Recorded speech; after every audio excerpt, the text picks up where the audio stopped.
Boy.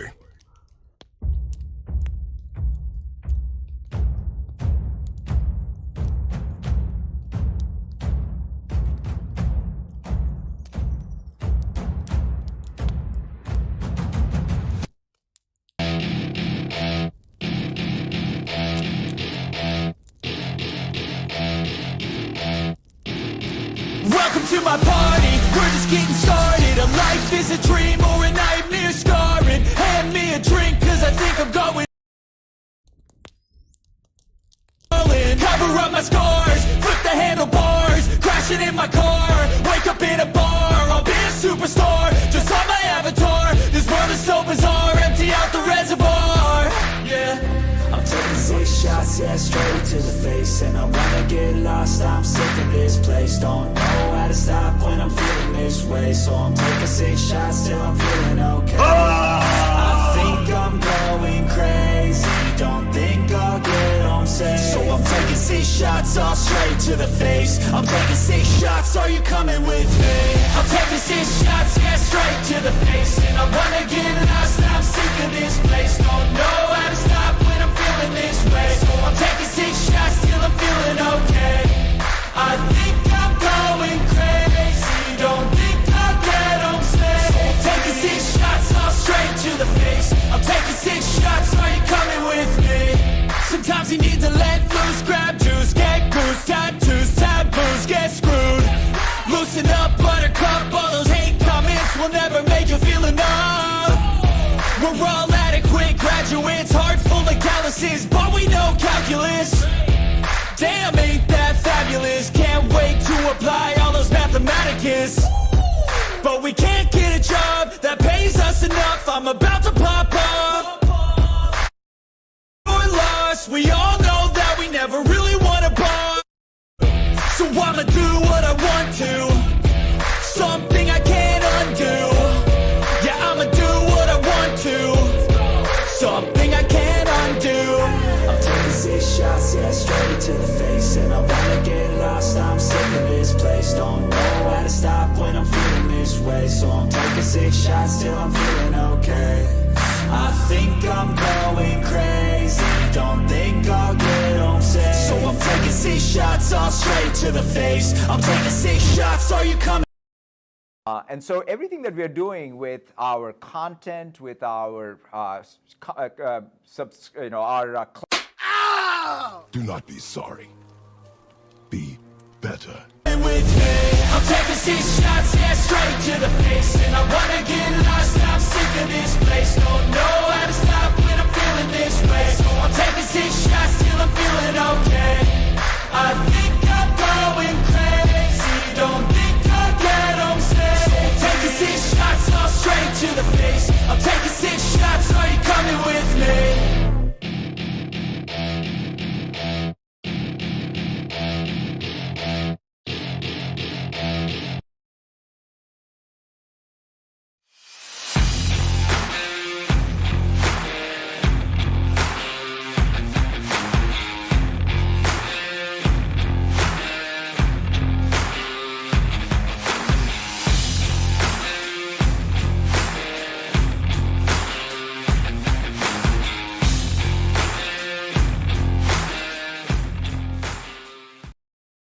Yo, grinders! It's Monday night. The gaming grindhouse is open. Come on in, sit by the bar. Let's do it. Oh, my reverb. What happened? Oh my goodness, that thing was on. Yo, what's up, grinders? How's everybody doing? It's Monday night, gaming grindhouse night, and we got a show for you. Yes, it is a fire show. The topics are oozing off the grinds board this evening. Oh, yes, there will be jingles, there will be J-Dubs, and there will be Frogs. Shout out to J-Dubs and Frogs for coming on to the Gaming Grindhouse. I told you, it's stand the room only tonight, everybody, so hit that like button, share it out, and welcome to Frogs. It's been a while. How you doing, man? It's pretty good. Yeah, it's going to be oozing one of the 3 C's, Paul. Oh, but, oh damn, Frog's lit. He's ready. Oh man. Oh man, Frog is ready. The 3 C's pulling out the 3 C's already. Oh, I keep it semi-clean now, but I'm happy to be back. Sorry I couldn't be here for episode 100. But that weekend, my wife surprised me with a trip to Miami. I've never seen Oh. my Jets. I've never seen my Jets play, actually ever an NFL game. She surprised me, and I can say I'm happy to see the Jets play against Miami, even though we did lose. But probably one of the worst NFL games I've ever just watched. It was just nothing but kicking field goals, and I was like, "What is this?" Oh, First my goodness. Jets game, and then kicking field goals. But great experience. Loved Miami. I tried to see if Merck and his wife would come out, but they couldn't make it because I had some extra 305. tickets. You went to the 305. Yeah, I was in the 305. Yeah, Mr. 305. I was in the 305. Nice. Shoot, I was trying to look for other people. So wait, so you're the Jets. J-Dub, are you Dallas fan? Not at all, man. I'm here in Texas, but Thank God. I'm a Texans fan, man. Half of my family are, in Dallas, so they're Cowboys fans. So we have this family rivalry, the Cowboys versus the Texans. So, Yeah. I want so to. you're a Houston, you're a Texans fan. There You're a Yes. Houston, Texas. Yes. Well, that's, know what, I can deal with that, Jada, because my wife's team made it. Her team's the 49ers, so they made it. That's my father-in-law's team. Yeah, man. So I like 49ers. So I ride with them. Yeah, I like You them. just made the list. I'm riding with them. Yo, thank you, Cyber Dragon VIP Grinder. Oh my goodness, we gotta go to the VIPs. We'll be seeing Herman Holtz in just a little bit. He's partying right now. He's getting the drinks. I'll tell you what his drink is for this evening. Herman Holtz has whatever drinks on tap. But yeah, so he's a Texans fan. Yeah, now I'm a Giants fan. So yes, it was a horrible, horrible show. It was done in the first quarter. Oh God! I turned it off. I don't know what was going on with you guys, dude. man. I'm gonna tell you what was going on with the stupid Giants. They sat their starters the right before. They should have played that game. All right. I remember when they won the Super Bowl, they played that game against New England, the Patriots, and they lost. But then they met them again in the Super Bowl, and it gave them confidence because they came close. This stupid bastard, you double. You have a coach of the year nominee, stupid whatever bullshit, and then you got the 6th seed. Man, you could have knocked out the Eagles. You could have made them play for the wild card if you would have beat them. Instead, you sit your guys. Dude, you're not in first place. You're scrapping to get into that playoff. You play until you go every game. So therefore, they keep saying the Eagles and Giants played 3 times. Well, Danny Jones, the last time he played him, he got his ass whooped. So second time he got his ass whooped.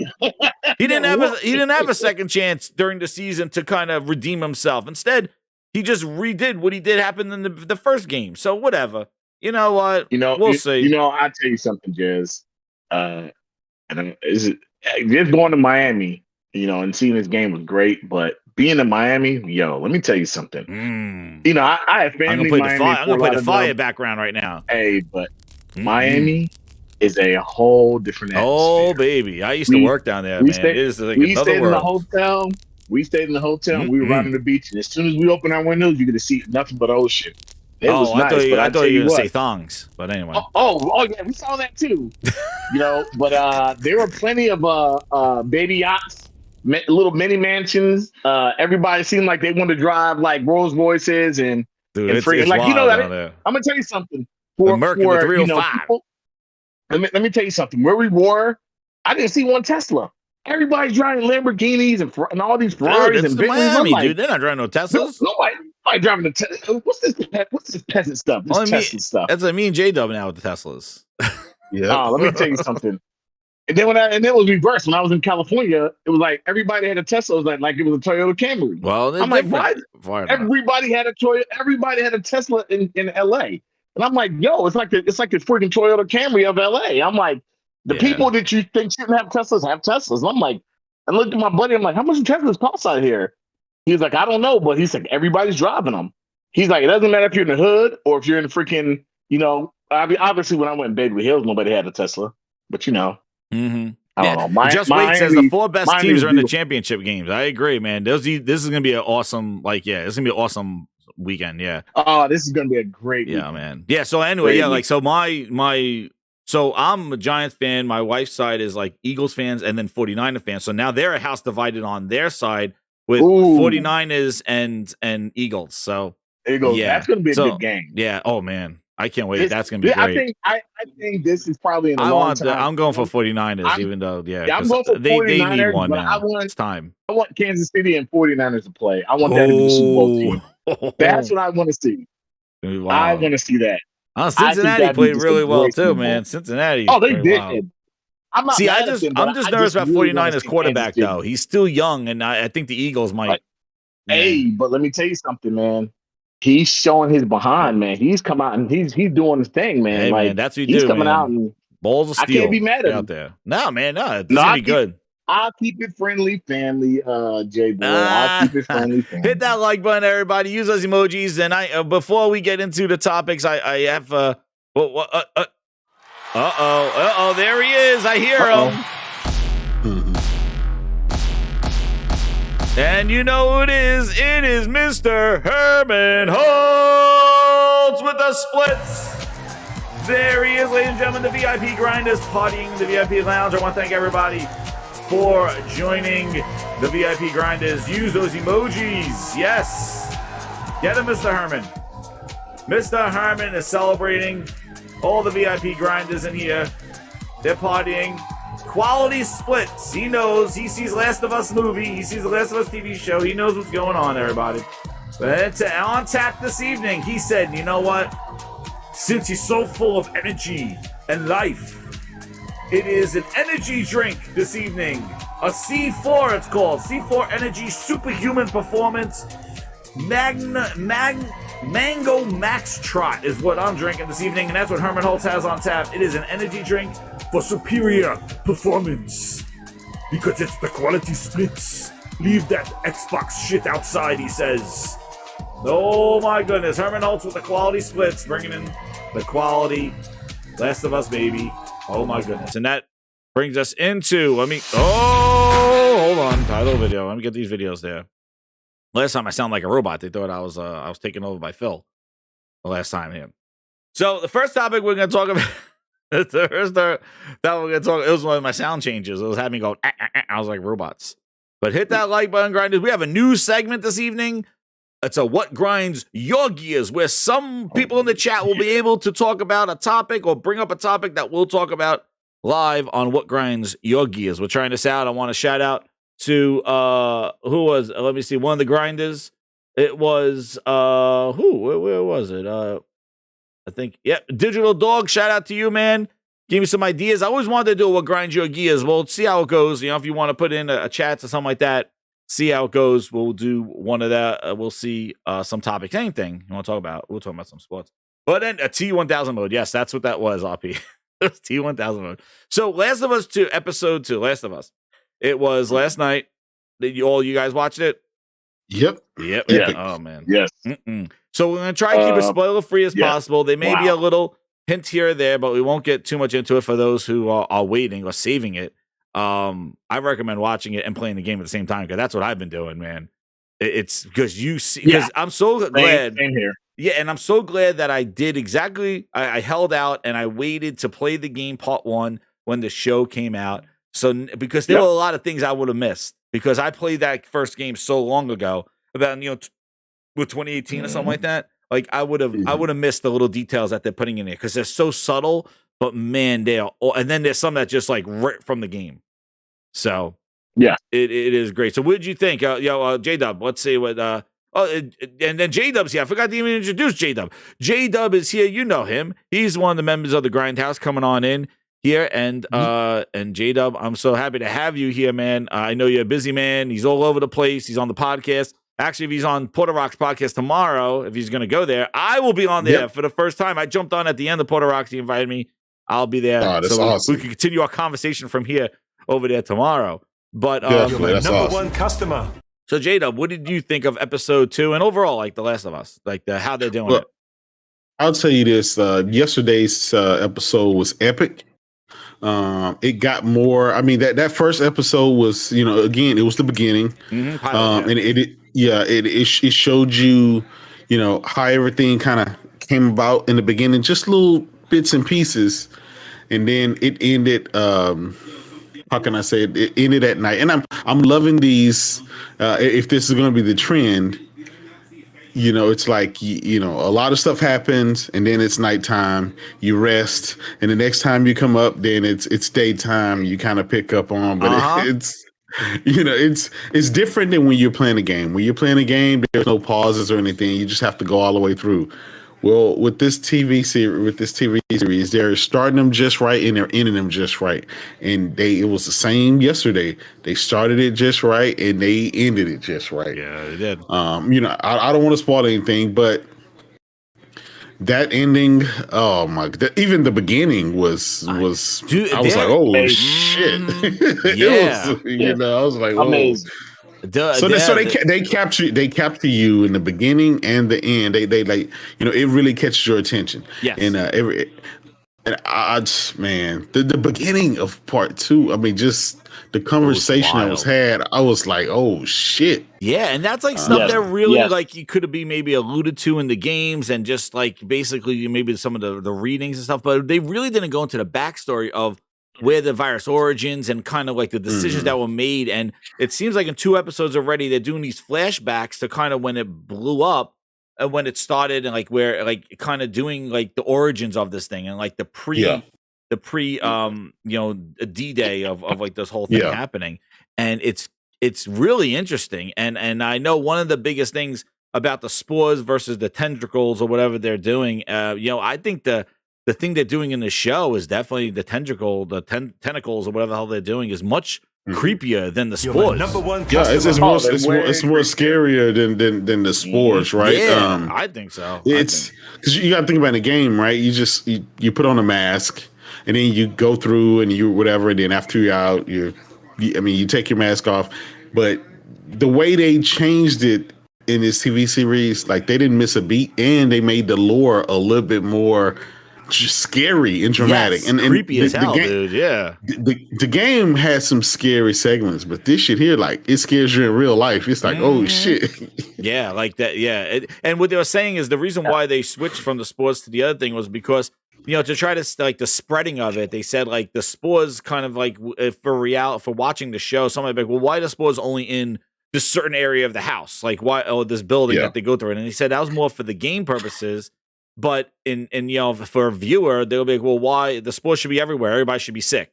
You know what I mean? Or walking around in masks the whole time if it's airborne. But if we make that's grounded, I think that was the biggest point. That was one of the main reasons they removed the spores is because the actors would have had to wear these fucking masks all the whole time. 90% of the movie, you can't see their face and their voices will be sound muffled and stuff like that. Because so it's airborne. It made sense. Yeah, it made sense to go with what this is.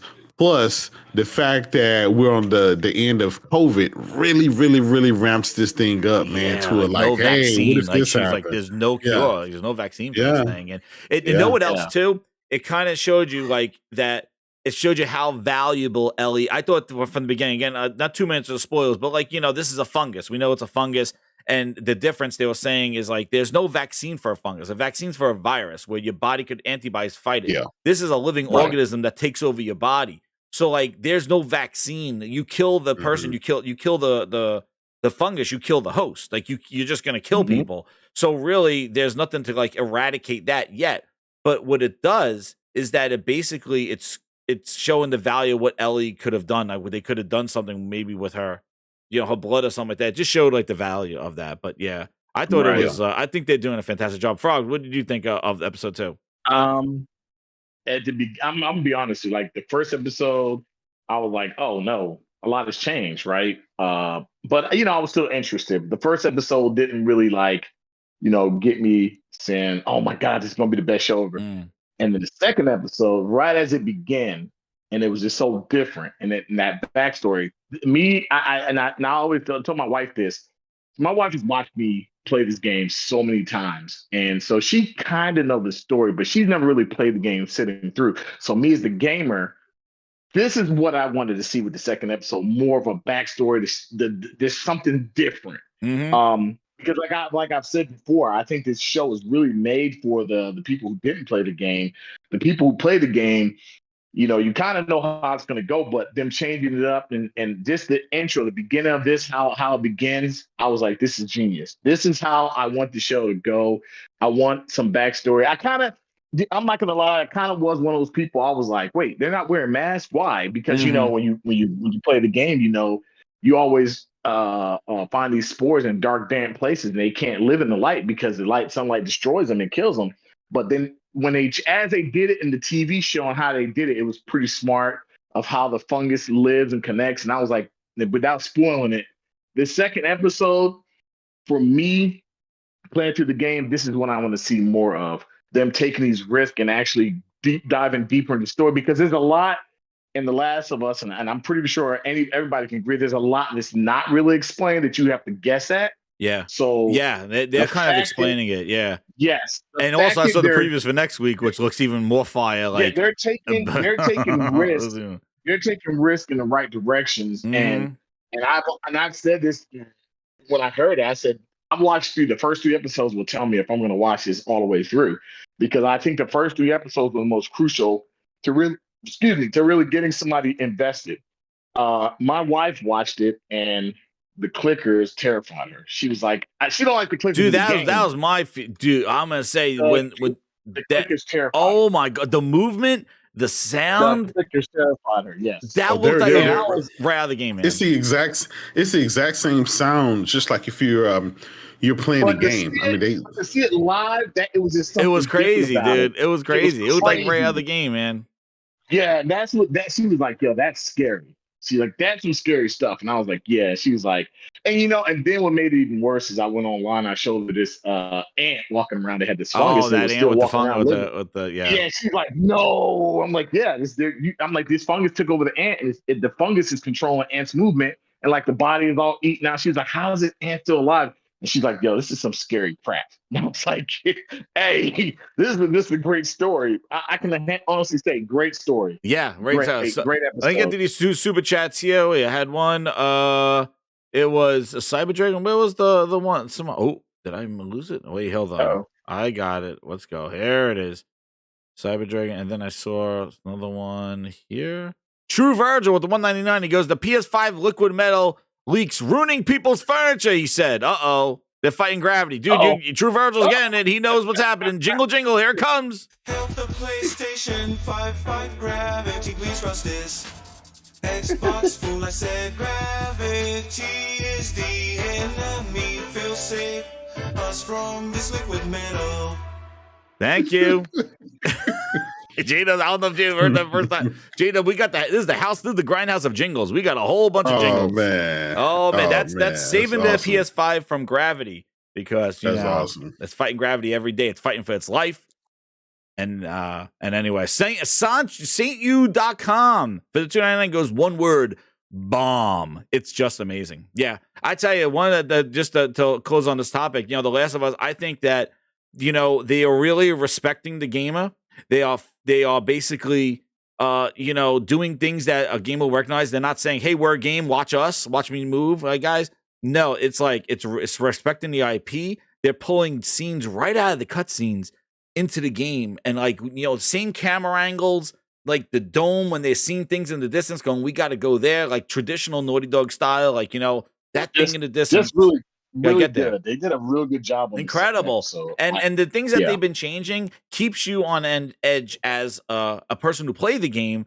It's when they change a little thing here and there. It's like, oh no, it's better. Or it's I could go with that.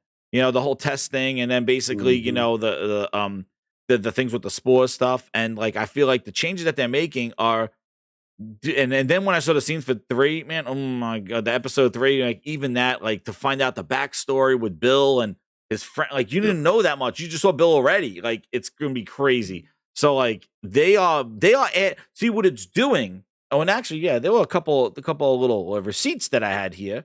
But what it's actually doing is that it's making you appreciate the basically the world. It's building, like you were saying, about what they did in the beginning. It's building more lore to the game that you're playing, and just making you understand some characters that maybe you didn't get that perception of them during the game, or they didn't spend that much time with them. They're fleshing them out. Even just going through with Tess and Joel, seeing their relationship and stuff. You didn't get too much of that in the game. It was more of a tutorial type thing, and just kind of you got an idea, but dude, it's pretty damn cool. And this is what's crazy here.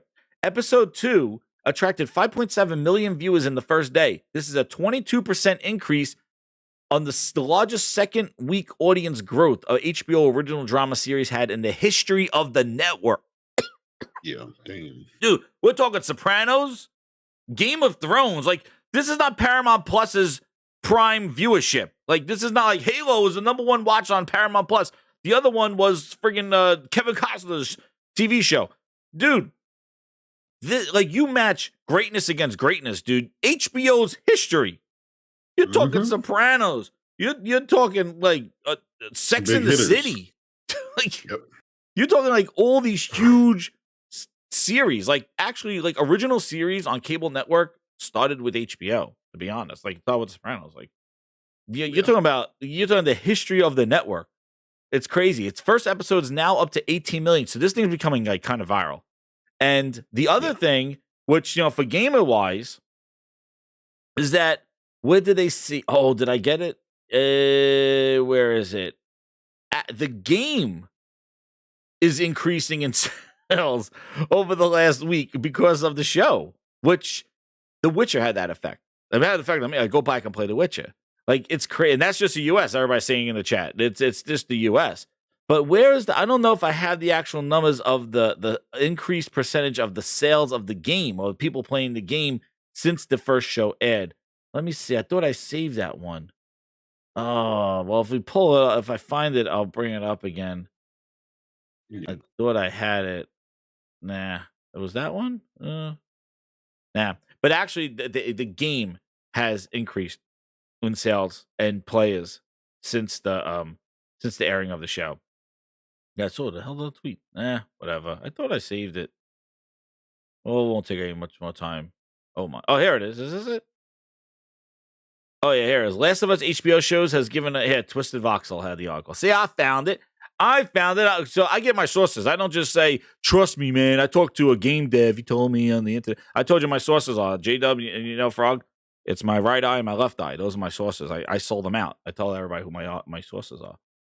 So the arrival of the TV show gave a major boost to sales. And according to the sales charts on Amazon, the Last of Us Remastered and The Last of Us Part 2 on PS4 and Part 1 on the PS5 has seen major boosts since the TV show. As it should. As I took J-Dub's words. As it should. Hey, Jed, you want to know what TV show didn't boost game sales? Let me ask you. You want to know what TV show didn't boost sales? That Halo Master Chief. Master Cheats. That didn't help boost Infinite sales. But me saying that is fanboy crap. I don't think it is, but no, this is fanboy crap right here. Here you go. I waited for Halo, and all you gave me was bootleg Joe. Oh, now we sit and wait for comment. Time's up, Halo. There you go. That's just God honest truth right there. Oh my goodness, we have a person in the chat called Phil's Blue Eyes. Oh my God. Oh no. And he says Phil looks better than Jim. Customer. Oh my goodness. Well, hey. Whoa. Hey, man, that's why you're an Xbox fan. There you go. And actually, you know what? Hey. I got something for you, Phil's Blue Eyes. I got something for you right here. Do what you do, man. He's on. Yeah, you do what you do, man. I got something for you right here. This will get you all excited. Right here. Here it is, Mr. Phil Ness playing. I don't know if JW see this. The Flute. There he is, Phil's Blue Eyes. There he goes. Woo! Phil with the flute. The Flute. Look at him go.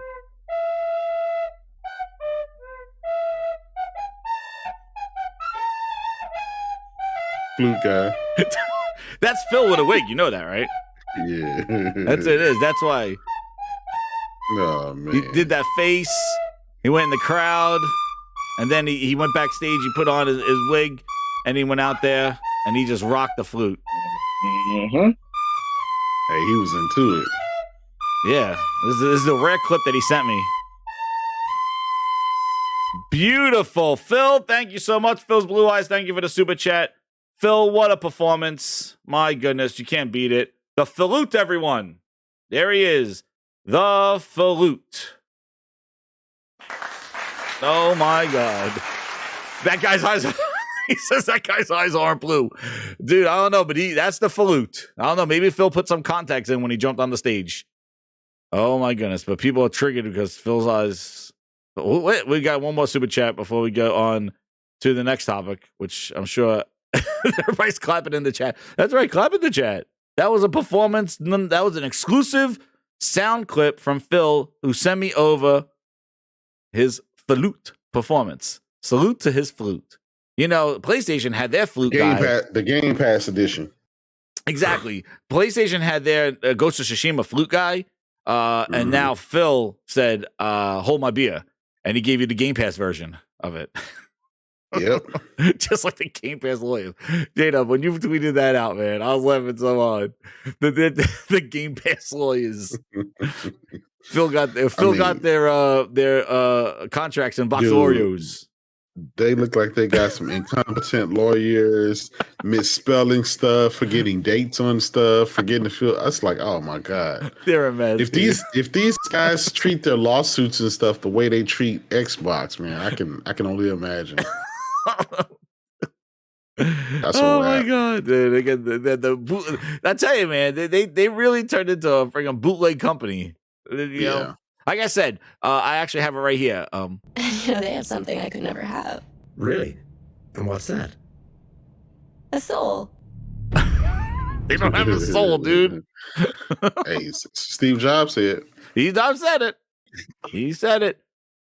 Now we're going to Forspoken reviews. Oh baby! Now I know Frogs is getting it. JW, you getting Forspoken? Yes, sir. I got the digital and the physical. Oh damn! Double dip. So what did you think of these reviews? Would they caught you by surprise, or did you get a sense from that from the demo? What did you think? No, it came out right where I figured it was going to come out. It's just given the time that we're in, given what's going on and stuff in gaming. It is what it is. But for people like me, if I find a game that I'm interested in, I'll pre-order it, I'll purchase it, and no matter what other reviewers say or whatever, I'm going to try it out for myself. Sure. And, same thing. Even though I talk shit about like Hound Life or some and stuff like that, it looked interesting, and I ended up playing it and beating it. I tried scoring. I struggled through that.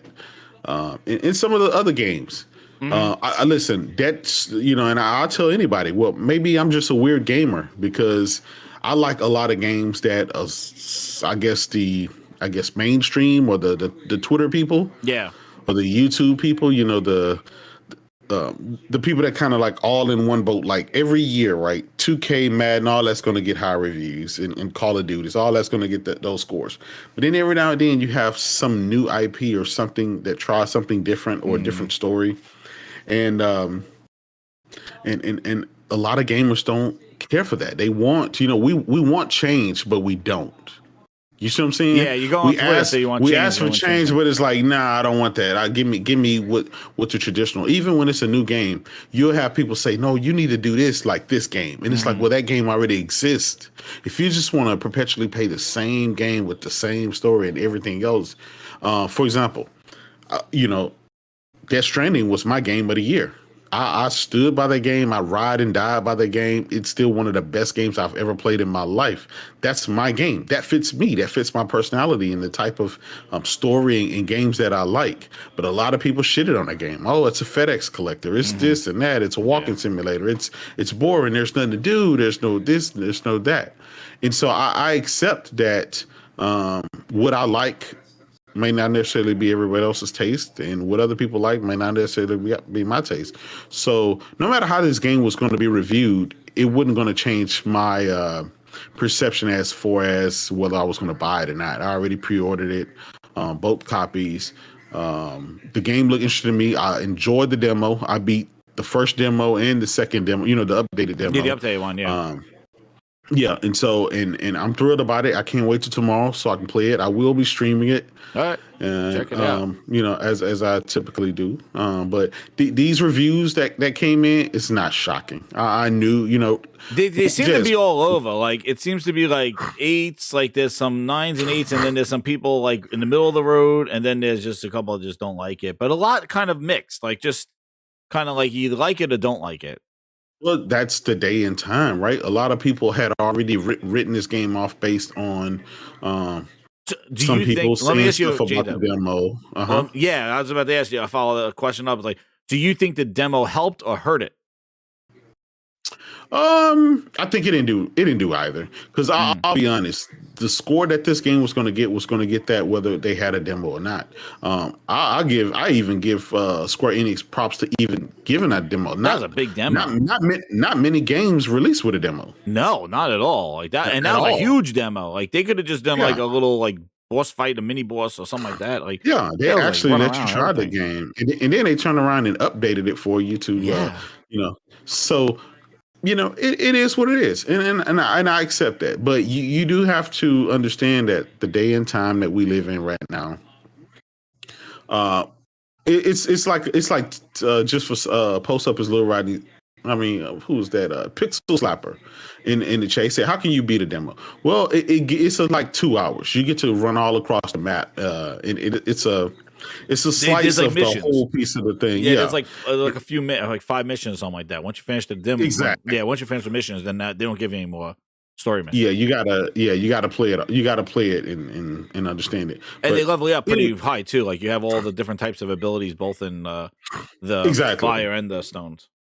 Yeah, and there's still a lot to this game that they hadn't even really showed you, or whatever. But the day and time that we're in, right, is when you're a content creator, you got to realize these content creators, they want to make money on both sides. They want to make money on shitting on the game before it comes out, and then they want to make money on praising the game after it comes out. Whatever gets the clicks, right? If everybody's loving it, it's the same reason why they do reviews. Where if everything's getting a great review, there's always that like Stevia games where it's like 4 out of 10. It's like just to give absolutely that shock value. Yep.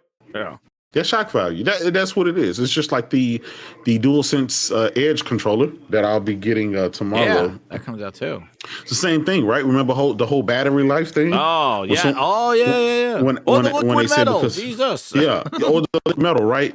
You got all these guys, putting all these videos out and saying all this stuff, right? And then the shit is false. So then they do the opposite and make all these videos about it, And I get it. It's all fair game. It's still whining. It is what it is. And so I think for the most part, I'll probably, based on all the reviews, I typically run somewhere down the middle. Yeah. So my review after I beat it will probably be somewhere around 75. I'm just assuming that's where I'll be when I beat it. I don't know, 75 to 80. Yeah. And then Frogs, what did you think about it? I know Frogs played the demo a lot, and Frogs is getting also Forspoken. What did you think of it? And what did I think of the reviews? So I also beat the demo, and anybody who played the demo would know you can beat it. See, when people ask silly questions like how you can beat a demo, you can tell they ain't play. You're kind of part of the problem of you want to criticize something, but you don't intend to buy it. You don't intend to buy it. You don't intend to play it. You don't care about it. You're just here for some fanboy war stuff. I get so sick and tired of it. Here's my thing. I put it all on Twitter. Days Gone got a 71. The game won to sell 8 million copies. Like, there's a lot of games that will get Metacritic scores and go on to sell. Now, if this game is selling like 500,000 copies or something like that, but it's not. If it's selling, then it's kind of like, ooh, okay. But when I'm looking at my list of people on my friends list on my PlayStation who pre-ordered it, there's over 50 people who pre-ordered this game. Yeah, who intend on buying this game. So my whole thing is, and here's the second thing. You have a lot of games that will come out. Yeah, this game is not broken. They come out broken, like Master Chief Collection, and then they get 85 Metacritic because it's an existing franchise, and it's broken. It's unplayable for years, and we will give a pass to that. I don't know how Halo got an 85, dude. When you put that, you got to think about it. You got two groups against it, right? You got the Xbox guys, because of course it's a PlayStation exclusive. Then you got the PC guys that's mad because they got to upgrade their rigs to play it, right? Yes, you're right. So that, that's a double whammy. And it's a double whammy. What I'll say about this game is, and just for I know somebody that has been playing it, and they kind of said what I kind of thought. They were like, I don't see how anybody who hate on this game, who can hate on this game, but will go ahead and buy Assassin's Creed every year. They'll go ahead and buy Assassin's Creed every year. Good point. But they don't want nothing. Look, they don't want nothing new. They don't want no new IP. They won't try anything new, but they'll say, well, it should be more like this, or it looks like a clone of this. Same thing happened with Days Gone, like I said. Yeah. People crapped on that game and they never played it, I platinum Days Gone. Days Gone, when J-Dub said, when J-Dub said something and I was muted and I was like, holy crap. I thought that when I am not a Kojima fan at all. Anybody knows me knows like I'm not a big fan of Metal Gear. When Death Stranding came out, I had never played anything like that game. That was my game of the year. I'd never played anything like that. It was such an emotional roller coaster. The ending had me in freaking tears. It was such a powerful game, but a lot of people that didn't play it will crap on the game. When part 2 comes out, it's a guaranteed day one. There's no ifs and buts. Like what that game did for me, and it was so new. I was like, I don't see why people don't want more of this. You got guys on here don't plan on buying Forspoken, and they're gonna talk about, well, at least you got Dead Space, a remake of a game we've already played. At least you got Resident Evil 4 coming. Look, I'm not mad. Dead Space is a good game. Resident Evil 4 is a good game, but their formulas we already know. Their formulas we already know. Why don't people want something different? Look, High on Life came out and it got trashed, and I said, it looks like my type of game. I love Rick and Morty. And I played it and I said, I love this game. I love the humor. And I was like, it didn't deserve some of the scores it got. So Metacritic, what Metacritic is, let Metacritic be what it is. But from what I see and what I expect this game is going to happen is this game is going to have a word of mouth thing where people are like, yo, this game is not what Metacritic's saying. Well, and that's what I think is going to happen. I'm going to say one thing is pretty incredible for somebody which is strange to me is that for a lot of complaining that the review codes didn't come out, having 62 critic reviews the night before when the embargo dropped, that is more than I've seen. Like, you just said High on Life, like these games that are accessible with Game Pass and stuff, they got reviews of like 5 and they're like an 85. I got 7 people reviewing it. Yeah, I'm in a boat with J-Dub where when I played the demo, some weird stuff going on here. I liked it a lot, but I said, when people asked me what I thought Metacritic review would get just off of how everybody was receiving it, I said it may get like a 77 at the lowest. See, you get a 68, I'm kind of like, whoa. The game is probably between, and my heart of hearts, probably between the 7 and the 8. Just like I thought High on Life was. Yeah, I thought High on Life was between the 7 and the 8. Dude, High on Life still has only 32 Metacritic, 32 reviews. But nobody ain't want to play that dog shit. Oh, damn, Link. But we already know what's going on. We already know what's going on when a game comes to the opposite console. We know what's going on with the industry. We can kind of see it. The only thing I can say that I agree with, and this is just one thing that when I watched a lot of different things. I didn't want to be spoiled, but Digital Foundry said something I definitely agree with. I think that some of these companies kind of got to take their games and run them on known engines to have the engines run well, because some of these engines they're trying to run their games on, I think they're not optimized well. And I think that's one that Final Fantasy runs on, right? Yeah, this is the Luminous engine. Yeah, it's the same engine that Final Fantasy 7 remake and Final Fantasy. No. 7 remake. No. Not remake. 15. The remake wasn't. I think remake ran on Unreal, if I'm not mistaken. It was Unreal 4. That was Unreal. Final Fantasy 7 remake. Yeah, it was Unreal 4. It ran on Unreal. So and then Luminous was the open world game. They did the open world. Final Fantasy 15. 15. That's it. Okay, yeah, the Final Fantasy. Okay. But my thing with this game is like, in all intents and purposes, like just looking at a 68 Metacritic, and I've played games, like I said, I've seen like Days Gone is a prime example, 71, and people trash that game that didn't even play it. And then it went on to sell 8 million, and people were like, why are we not getting a sequel? And Sony basically looked like, well, I didn't know you guys wanted to see. Dude, it sold 8 million. It got a great response. Like, and the thing about this game also is, there's 4 biomes to this game, right? Which I'm like, okay, I knew the world was going to be big, but I didn't know it was going to be that big. Yeah. And I'm just interested to get in there and kind of mess with the powers and see the world. Mostly all Square Enix games are huge. Yeah. And I don't see the one thing for me that the one thing you for play me, Assassin's Creed games. Why aren't you? Why are you not? I don't get it. Like people just J-Dub said it best. People just want the formula they know exists. They want every game to be a replica of this game, and just want to stick to the basic names that we have. Nobody want to try something new. And then when the developers do try something new, gamers like, oh, we didn't want it. Same thing happened with Advanced Warfare. We want Call of Duty to change. Advanced Warfare comes from, oh my God, I can't Boots believe on the ground. we're dashing left and right. Boots on the ground. But then I'm like, you guys are fickle, man. But then These they games cry that we keep getting the same games over and over in the sequels and remasters. Well, it's like that's all the fuck you guys care about and buy and support. All the new games that comes out, you shit on them before they come out. You don't even try them. Or J-Dub. Or what they do is they praise the games as if the franchise like Halo Infinite, and they give it these scores of these high eights. And the game is a bare bones game, even compared to Halo 2. Yeah. And then you tell them this game is gonna die, and when it finally dies, what do? You sit there and tell, oh well, it still has a fan base. Come on, I don't understand what's going on with the gaming space. Think about it. Halo Infinite won Gamers' Choice Awards, right? Before the game even released. Yep. Right? Before the game even released. Player's voice. The player's voice. That tells you in itself, right? What kind of time they're on. Right. You know, it just tell you what kind of time. And like I said, I'm not crying, I'm not complaining about it. I'm just seeing what it is. Yeah. I expect that. Yeah. And I think that's what it is. And since I know what it is, that's why I just buy my games and I just play my games and I move on. And nobody else's opinion weighs not even an ounce on whether I think I'm gonna like it or not. That's why I put my money where my mouth is. I bought the digital and I bought the physical. And also the fact that you were able to play a demo and get assessments. Like, so I played the demo and I was just, the combat was awesome looking, but I just couldn't get the controls down.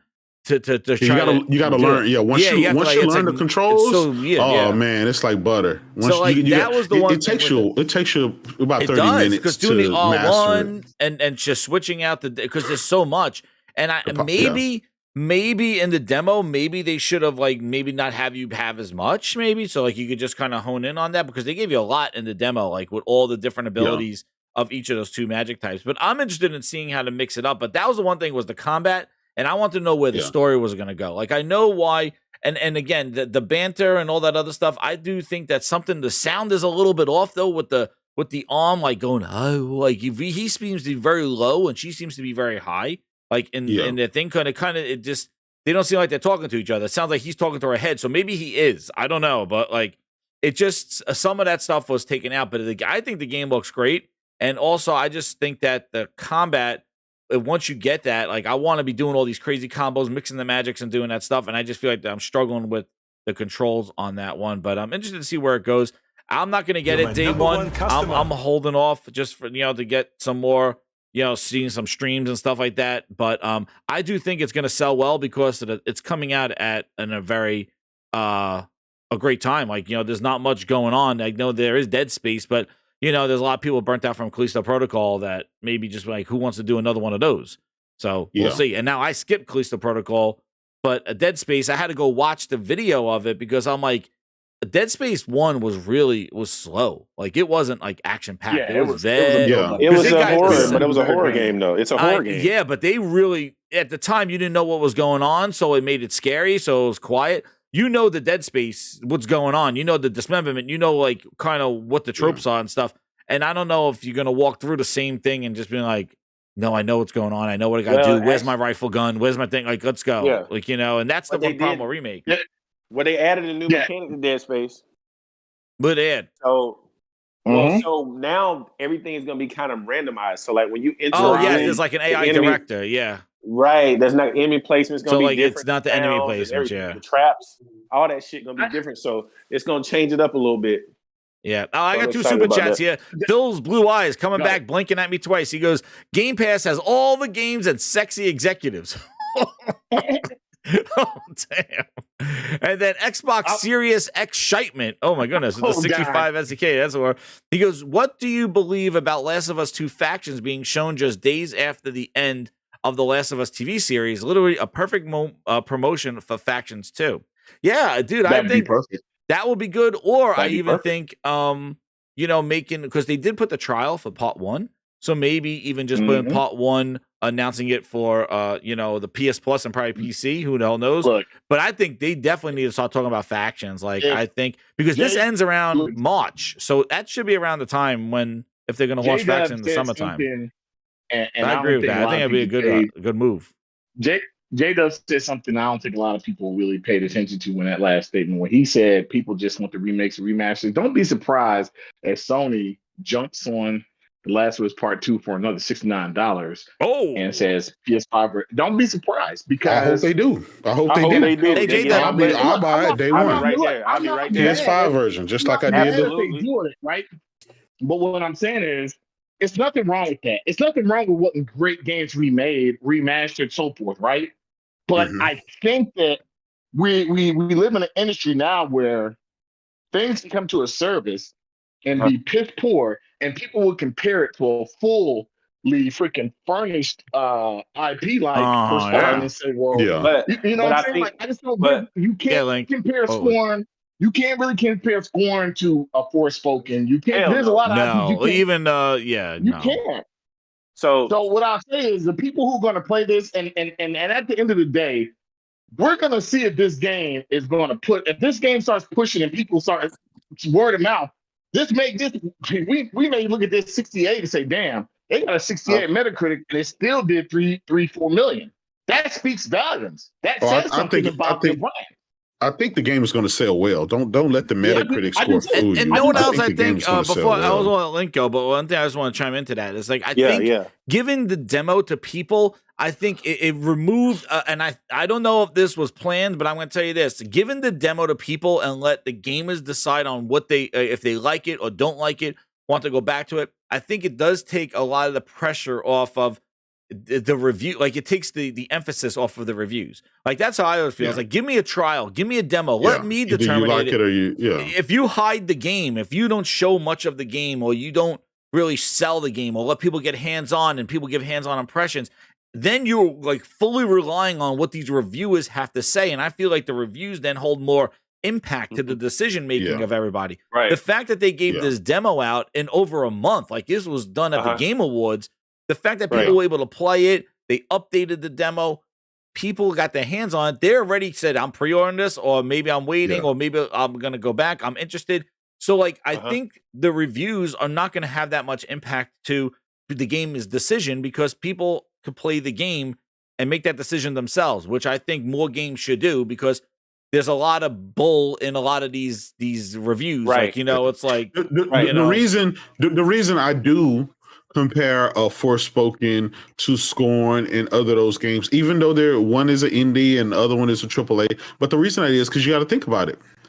The other games are in a free service, right? It's free, no harm, no foul, right? And so you got a full $70 title that it has to contend with. You can't win against free. You can't beat J-Dub. That's one thing I did not see on the internet. Mentioning that this is a $70 game. I wonder why. I wonder why. Argument. Hey, Jez, that argument's out the window now. Oh, you bet your ass it is. Yo. So look, I just want to say something. As far as okay, go ahead. No, like that was that was the Xbox when they wake up every day. Okay. Do we get to win this time? Yeah. With The Last of Us Part 2, I think they'll do it the same way they did like with the Uncharted when they came out with the PS5 version. It'll just be like a $10 upgrade if you own the PS4 version. That Sony's pretty much come out and said, hey, this is our model. If we come out with a PS5 version of a PS4 game, it's gonna be a $10 upgrade. For owners people that don't own the PS4 version, then it will be a full price game. But I think they'll just kind of for remasters, not Uncharted. No. Uncharted. If you own a $10 upgrade. Just a $10 upgrade. Same thing with Death Stranding. So they pretty much said this is what we're gonna do. So it will be a $10 upgrade. I guarantee you. They're not trying to get any more. I bought the physical, so I think that's probably why. Yeah, I wanted the physical copy, to have. So maybe that's why. Yeah, I got the physical version of Uncharted, and I just paid the $10 to get the PS5. Yeah, and you know what they may? Who knows? They may charge $30, $40 $40 for it or something like that. They may not charge $70. It's going to sell though. So either way, right? No matter what they charge, the shit's going to sell. It's going to sell gangbusters. Yep. Yo, especially because you got the damn TV series that people that aren't even gamers are into. Mm-hmm. Thank you. Yeah, and Akeem with the $4.99, he goes, been hyped for Forspoken since it was Project Athia. Only bots let Metacritic score sway them. Days Gone and Death Stranding were two of my favorites. I do like Days Gone. Yeah. That's my point right there. And look, and I keep saying this: new IPs, new exclusive IP. And the thing is, this is what you should want. And and I'm not saying Metacritic, you can't look at Metacritic and kind of let it maybe give you, but don't sit there and say this game is shit when you had no intention of playing it. F Metacritic. There's so many people that had no intention of playing this game, and they just want it for talking purposes. And I'm like, God damn, like, what's wrong with y'all? Like, are y'all gamers or y'all? I don't get it. Like, I game and I beat a lot of games and I play a lot of crap. But you have a demo to play the game yourself. So what would Metacritic do if you like the demo? Like, I wanted to look at the reviews to see what the story was like what beyond there, what the mission structures were there, like. That's what I was looking at. I read the Game Informer one. I thought that was a pretty good one, and that kind of grasped what it was. When Doom did their whole reboot, nobody was talking about it, and I said, man, just looking at it, I said, I know this game is going to be good. It's going to be for me. And when I played it, I loved it. Same with Doom Eternal, day one. Like, I just can't understand some of these people when they like why do you cheer on like. I'll give you the answer. I have the answer for you. It has been a horrible start of the year, actually a whole year. There's so much not good news for Xbox that I knew this thing needed to be something to celebrate because it's not their games. It's not their Activision purchase. It's not the power of 12 teraflops, which, oh, by the way, Monster Hunter Rise, Game Pass version. What's going on here, Mr. 12 teraflops? Graphics mode, the exact same Where's the performance? What's going on here? I'm gonna be honest with you guys. You know when I rely on more. What are we doing here, Xbox? The powers. When I have people in the community that I know are kind of like-minded, and we all there's no W's. I don't get it. I just don't get it though. I don't get it. Frog, it's Misery Loves Company, and they just try. There's nothing left. There's nothing left. Phil can't. It's been bad. It's been bad. And I'm telling you, we got some more info. We're gonna get through these next topics. But like, dude, again, Monster Hunter Rise for some reason outperforming the 12 teraflops. So everybody, if you want to rethink about the tattoo that Phil's gonna give you at FanFest, he said he's gonna sive right above, right in your pelvic area. 12 teraflops of power. You might want to reconsider that tattoo. I would go more for the booty vapor chamber right above the asshole that he's going to do. I think that's a better one if you're going to go to FanFest. Go for Booty's tattoo. I think the 12 teraflops say that you're compensating for something, dude. Yeah, but I got exclusive. Frog, see, you were out. I got exclusive. Booty's doing tattoos this year at FanFest. Goddamn, he said it. Exclusive. Vapor chamber right above your ass. He thinks it's hilarious. I'm telling you, this is my sources told me this. So I wonder if it's gonna be in the third stall from the left. Shit. But what's going on with these 12 teraflops of power? I need answers. Tell me the tools are not there yet. Goddamn, Phil better go buy Home Depot. Yes, we know the tools aren't there because the tools aren't there for Xbox. You know where why? are the tools? You got people hugging Phil Spencer in a fake award freaking contest. That's what's going on. Yeah, he's winning awards, bitch. Hey, all I'm saying is he's winning awards. I'm doing killer tonight. So we're gonna talk about Phil. Oh damn! You missed his birthday, Frog. You missed his birthday. He was very upset. You missed his birthday. I got you. Look, I don't have time. I don't have time for rooftop parties. Where the free in games, you are filthy. Come on, Xbox, happy birthday. You missed it, Frog. He was upset. Hey, his birthday was last week, dude. He was fighting the two Utes in court. I don't have time for rooftop parties, hugging Phil Spencer. Giving them BJs under the table. Oh, shit. Frog, what about the 12 teraflops? Where's the tools? Like, I think Phil needs to cancel the Activision deal. He needs to acquire Home Depot and Lowe's. He needs the goddamn tools. You want to know what the tools are? Phil Spencer is looking at Xbox people, the fanboys. He said, "You want the tools? Third star from the left. I'll show you the tools." Oh, jeez. Fuck. And then you walk out like this, so stuttering. We're doing with our content, with our our cloud, and oh man, that went left. Oh shit. Phil Spencer is hey, Jen, as we all know, and we can't lie. What do we do? Phil Spencer is the one. Phil Spencer's the one that said the 3 C's. He's the one that invented the 3 C's. He's the leader of the 3 C's. Not me. He's the leader of the 3 C's. Get him! FTC! He's the leader! They got him. So wait, look at this. The tools. We got Digital Foundry says the PS5 has more GPU headroom to add visual features. Then it says notable advantage on the PS5 compared to the Xbox Series X in all modes, 60 and 120. And then up to 15% higher frame rates when benchmarking at mega resolutions and settings. They tell us stop talking about it. Stop it. Stop it. And the reason why they want you to stop it is because it's the truth. The problem is that those people telling you to stop it were the same ones that were telling you that 12 teraflops, the most powerful console in the world, is going to destroy PlayStation. It's not ready. Now, they don't want to hear this anymore. But that's why we bring it up all the time, because I went through 2 years of Project Asshole, Scarlet, and Project Phil, and Project Ass, and Project Greenberg, and Project Booty, and all these project names telling me 12 teraflops, vapor chambers, the Amish dude with the beard, he knows what he's doing, all this crap. And now when the rubber hits the road on a Monster Hunter Rise, a game that's not even friggin' made, like, it wasn't on the Switch? Wasn't there a Switch game? Am I missing something? Was this on the Switch? If Microsoft it was on the Switch. Right now, it was on the Switch. If Microsoft right now announces another console, right?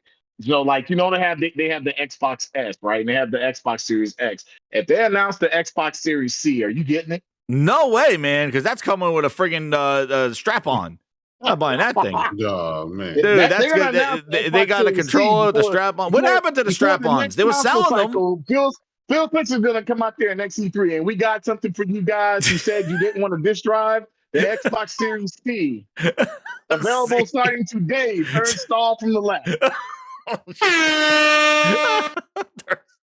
From the left. Jesus. Like digital, like the Digital Foundry said, PS5 running at 4.8K at 60 frames, and it didn't break a sweat.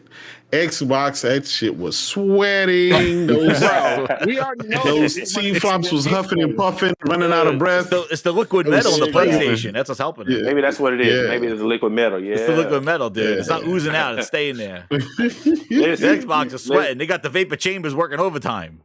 Listen, Mark Cerny told you not to rely on those That Xbox is sweating like this. It's like it's releasing. It's releasing its pressure. Yeah. Hey, we ain't gonna talk about it. And that's just the Series X version of the game. Imagine the Series S. That shit was, man. There's a Series S. Explosions. Yeah. The Series S was struggling too. Yeah, that shit was. It was struggling at 1080p, even though it's supposed to be a 1440p machine. Oh man, it's another one, dude. Wait, where is he? Just add it to the list, like another one. Like I just don't get it, man. What is gonna? Another one. I don't know. Hey, dude, there's another one. Digital Foundry is perplexed again, dude. They're like, we went out there, we don't know what's going on. Oh, and I expect Hardwalk Legacy is going to be the next one. Going on. But look, before we go on any further, you need to make sure you get the sound clip. My stomach is bubbling because that's what Xbox makes me do, man. It makes my stomach bubble every time I see stuff on there and the fanboys. I'm like, why don't you guys ask for better? Well, like when something goes on, and I think it was you. Wait till E3. That's their answer every time. Wait till E3. What was that, JW? He said something. Wait. Oh, showcase, but I can't say when all our games need help. Bootleg Studios helping with the dark. He said, wait till E3. Man. The trigger words were said. Oh man, dude, wait till E3. No. I don't know. Wait till the showcase on Wednesday, middle of the day for lunch. I don't know what's going on, dude. What? I don't either. I don't get it. I don't understand what's going on. Are they ever getting any good news over there? I mean, this shit is getting sad. The good news is the 68 for Forspoken. That's what we're saying. That's what. Listen, they're celebrating a console getting a AAA new IP that might have scored bad on Metacritic while they're still getting no fucking games. It's pathetic. It's pathetic. It is pathetic, dude. It is ridiculous. You know what? They put so much energy and worrying about games that's coming to the PlayStation that they aren't getting. You know what? 2 years they got to wait for this greatness. So 68, right? Yes. That shit ain't never coming to Xbox. Look, it's a 2-year exclusive, but just like Final Fantasy VII Remake, it never came out. Never came. Here's a courtesy of J-Dub tweet. There it is. Over to Xbox Series X. Here we go. I loved it. You know what's funny about when Digital Foundry? They're just so I love their tone when the PlayStation just outperforms the Xbox. They're just they sound in shock. They're looking for reasons and excuses on how to make this sound better than what it really is. They're trying to figure out why. They're like, why is this running better on a PS5? They have no clue. They're like, we went out there. The guy with the long ass beard, he pulled a bunch of Cheerios out of his beard, and he told us that it's the power, and they put the magnets together, and they flew us out there, and we got 1 million views. It was wonderful, and it's I got the video clip. J-Dub put this up. There it is. Moving over to Xbox Series X, meanwhile, we see once more the game falling a little shy of PS5's frame rate level. Even with the lowest settings possible in these menus, and running at an equivalent 1134p resolution to PS5, we're slipping down to around 115 FPS in the shrine area.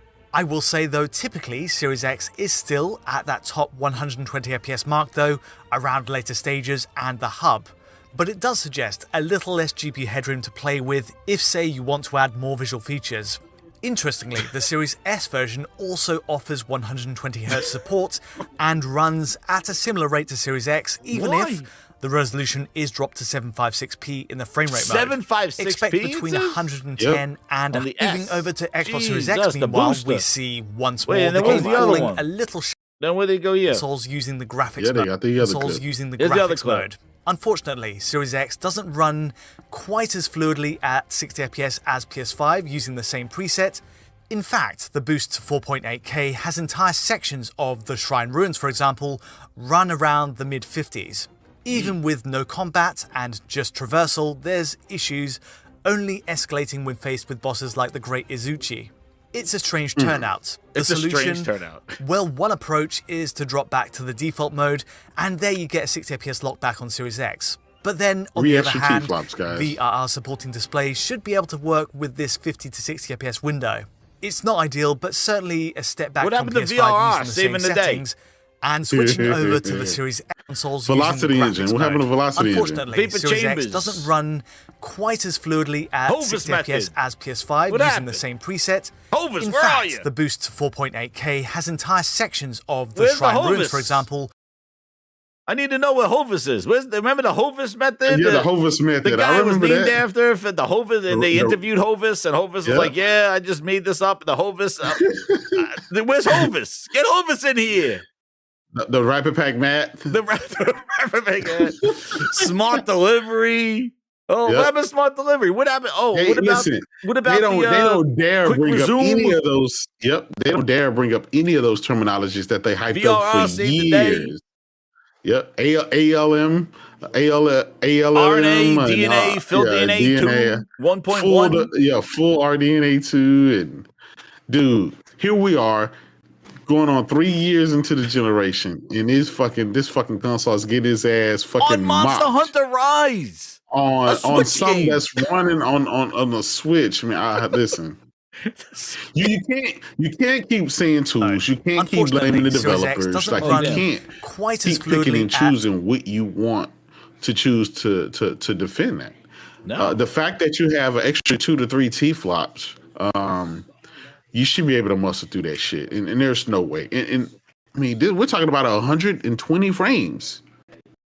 Yeah, dude. I don't know what's going on. I don't know the tools. At 4.8K, that's over 4K. That's almost 5K. That shit is crushing the shit out of the Xbox Series X. I just, at the end of the day, they sold a bunch of fucking shit. Look at this. The medium. You know what I'm saying? The medium, we already know. The next generation on the game when it came out for the X Series X. It's been going on for years. Was running at 720p, for years. I thought everybody said the tools arrived last year, 2 years ago. The tools, somebody dropped off the tools. Yeah, it's one of those things, man. Listen, they sold you another supposedly high performance on paper, right? Because I say on paper because real world performance is not showing any of this shit. Yeah. So the medium PS5 blows the fucking Xbox Series X out of the water. And that was a game designed for the Xbox Series X. Exclusive, next gen only. Yes, we can keep going. Well, a couple of weeks ago, there was like 4 or 5 games that end of last year was everything better on PS5. Dude. Yeah, everything was running better on PS5. The frame and the same thing, the extra resolution, and then the performance drops. Yep. And it's like, what are they doing over there? And the thing is that I don't know if it's the operating system. I don't know if it's the RAM or whatever the hell they got. I think it's the operating system. It's too bloated. It's fucking Windows. It's Windows. It's Windows, and it's a bunch of PC parts put together like Frankenstein. That's what it is. Sony is just Sony is a hardware company, man. Yep. Microsoft is not.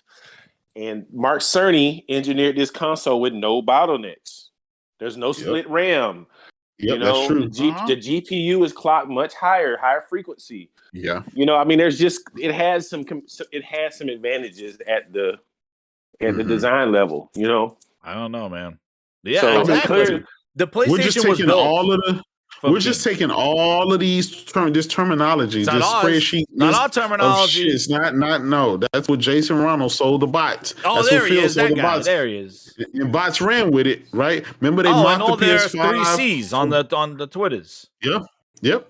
Remember they mocked Mark Cerny in the PS5 for having dynamic the power boost and stuff like that goes up and down. They said it's variable. Oh, they got variable. Our everything on ours is static, and it's always that. It's always running fast and stuff. And here we are, man. Do you remember, JJ? Do you remember that when the Xbox was announced, they flew the guys out there, they played with the magnets, and everybody was like, Sony's not ready for this generation, and Xbox is ready. Sony's scared of the 12 teraflops. That's why they pulled out of PAX East. Like, all this stuff is real. This is what people were doing. And this was not just like some crazy fanboys on Twitter. No, these are like the 3 C's, the check marks, the websites, the articles. They were all going with this. Like, Sony's not showing anything. They may be caught off guard by Microsoft's power.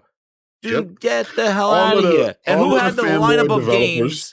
And another one had no games. Listen, they ended last generation, right, with no games. They started this generation with no fucking games. And here we are, 2 years later, they still have no games. None in 2022. But they're going to give you some updates on Elder Scrolls Online DLC, though, and several minutes on Redfall. The whole show should be friggin' Redfall. Yeah, 2023. We have no release dates. None of their games have released. And I'm gonna be honest, no one's still talking about why Starfield is fucking 30 frames a second. It's a next generation game, and they have 12 T-flops. I just don't understand it. Ready for that one, dude. That thing's gonna light a fire. That you see the hole on that Series X, that black hole that they got on the thing. They're gonna be roast the marshmallows off of that thing. There'll be a flame come out there. And it's gonna be able to cook. Jez, one more thing. What about the SSD drive? Remember the $400 expansion slot that you got to put in? Is that what you're talking about? That thing? They poke fun of Sony for going with the traditional SSD where you can upgrade it yourself. Now everybody can get a 1 terabyte SSD drive for like $100, and that goddamn less 1 than terabyte less than $100, right? Man. And here we are. These guys still have to spend almost $300 for fucking 1 terabyte. That shit hadn't dropped at all. I don't understand it. This segment needs the flute guy in the background. I gotta get the flute guy playing. Because this is flute guy, dude. That flute guy, the flute has to be playing for all this memory lane that we got going on here. Yeah, look, get that flute, Phil. Get in there. So when I upgraded mine, I got 2 PS5s. So my first one, I bought when I bought my SSD, it was a 2 terabyte. It was like a little under $300, right? Mm-hmm. My second PS5, I finally ran out of storage on it, and I decided I got a 2 terabyte 980 Pro for like $169. See, a Gen 4 SSD, while Xbox, how much are they selling at $400 for a 2 terabyte Gen 3? A whole nother console. $400. I wonder if that's the cloud stick that Phil's trying to sell everybody. Yo, $400. They call it Phil's flute. No, dude, you're bringing all these memories back. I think he has to have the flute because this is all the bullshit that he's been spewing. And he would have been better off playing the flute.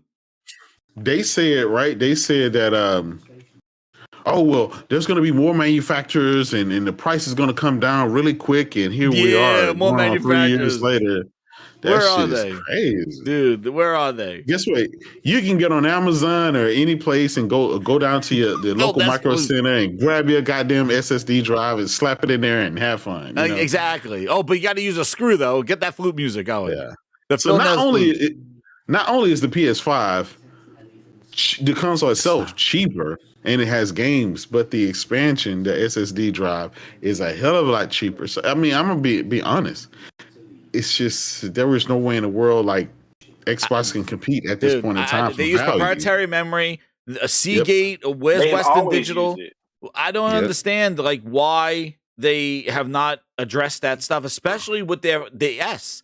They got a friggin' S out there that's 512 gigabytes. First off, they don't have the Kraken stuff. You can only download OK or Fortnite on it. That's it. Dude, they don't have the compression stuff. You see, and this is factual. People want to talk about harvest methods and all the other shit. You look at what Sony's size of their games compared to Microsoft's size of the games, they are compressed on the Sony. They are that Kraken stuff, whatever the hell they named it. Like 30, 40 gigs. It's like 20 gigs as opposed to 45.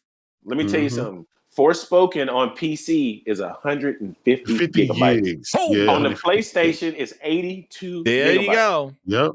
So if you're telling me that Kraken compression is not real, no, it is real. We've seen it with the comparisons between Xbox games and this. It'll be like 80 gigs on an Xbox, and it'll be like 47 or 40 something. It'll be almost half on a PlayStation. And you look, it's like they got an S out there that's sitting at 512 gigabytes, 3 something usable.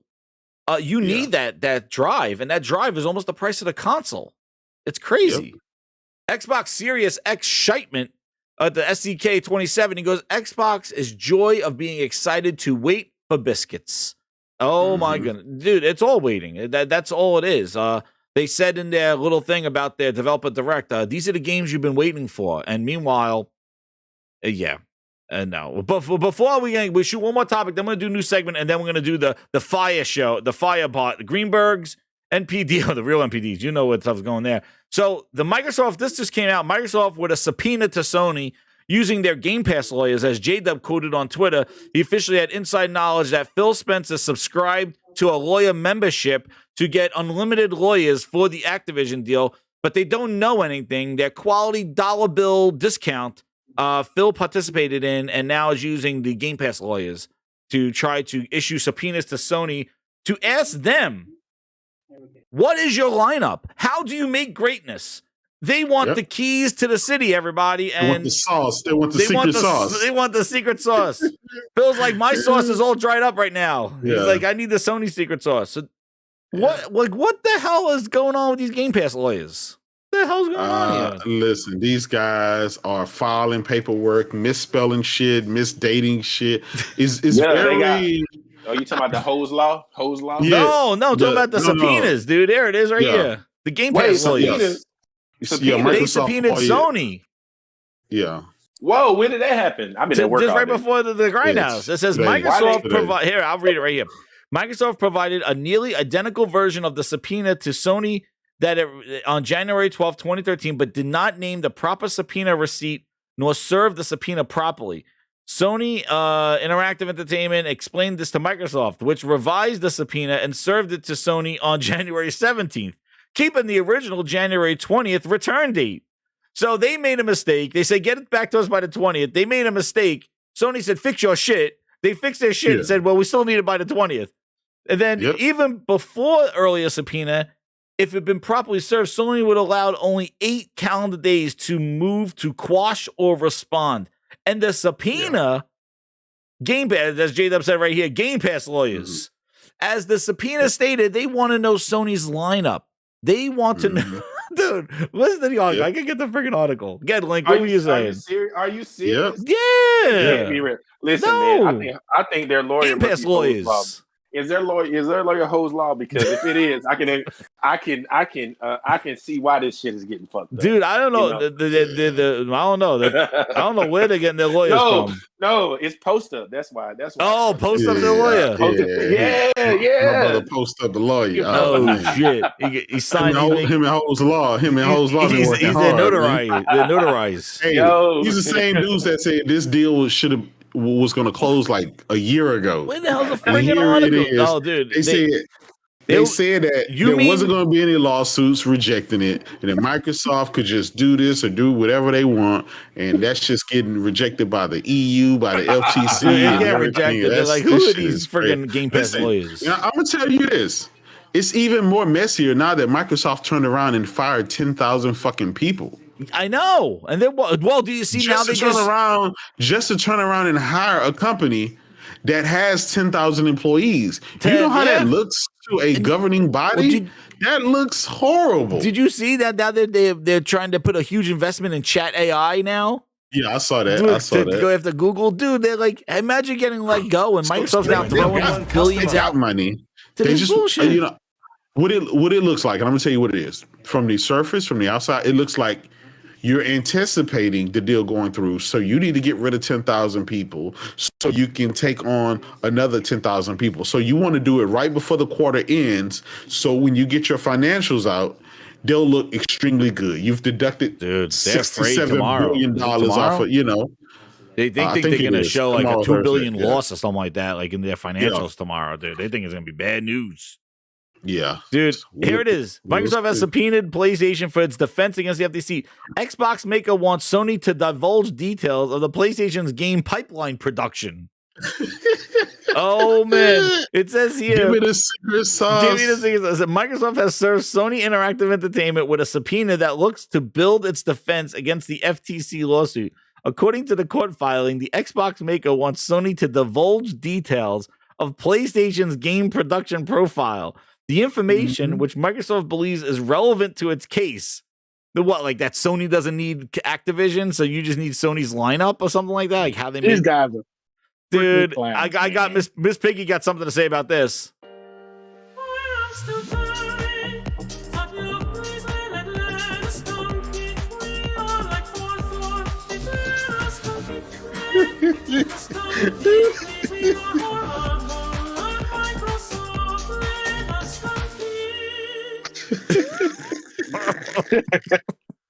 Dude, where you get the music this is from? the Grindhouse tunes, man. Let us compete. Miss Piggy exclusive. Man. Dude, let us compete. Give us your secret sauce, Sony. How do you make games? Because we suck at making them. We're 4th or 5th, he said. Holy shit, let us compete. Dude, this is like, so what are you going to do? Sony's going to say, here are all our games. What are they going to do, Frog? They're going to be like, here's all our games, Sony and Microsoft. Now we're going to show you that we don't need Call of Duty. Is that what the Game Pass lawyers are trying to do right now? Like, guys, they got games. They don't need it. You're my number one customer. I'm telling you, this is incompetence. I'm going to tell you what it is.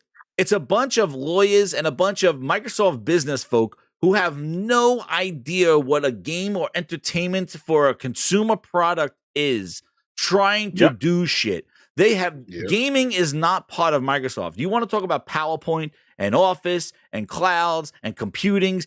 That's where they are. When you want to talk about IP and content and creating stuff for consumers, Microsoft is face down, ass up, booty up. That's what they do. Oh. They do not know how to do consumer products. They cancel everything. They do not know how to make IP, artwork. They don't know how to do anything like that. That's what all this is just like, well, you guys make games. Show us your games. And they have no goddamn clue what the hell they're doing. I totally agree.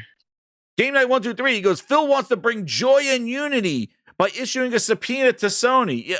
You know what? Phil, in an acceptance speech, said it's about joy, not dividing people. And he had something to say. He walks around with this song.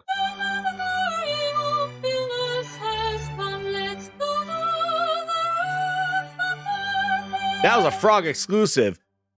Joy to the glory hole. Phil Ness has come. Oh, there it is. Oh, no. To the glory hole, Phil Ness has come. Rooftop parties. That's a Frog exclusive. Frog, I made that one for you while you're away. I appreciate that, man. There you go. That's Phil's song. And glory hole fest. Dude, there it is. Gosh. Joy to the glory hole, Phil Ness has come. There it is. That's he talking about joy, but he wants to issue subpoenas and tell us, give us the secret sauce. You know, the only reason he wants to issue a subpoena because it has the word peanut in it. Pause. Dude. Wait, I got everybody. I don't know if J-Dub heard this one. J-Dub, I have an exclusive interview with Phil Spencer right here when he talks about his wonderful game lineup to compete with Sony.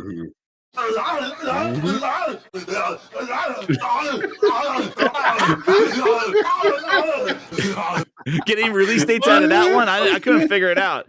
I think he dropped a release date somewhere in there. Yeah, I know, right? Dude, I don't know. That's when you ask Phil about games. When everybody meets him in person, they say, Phil, when are the games coming? Yeah. Oh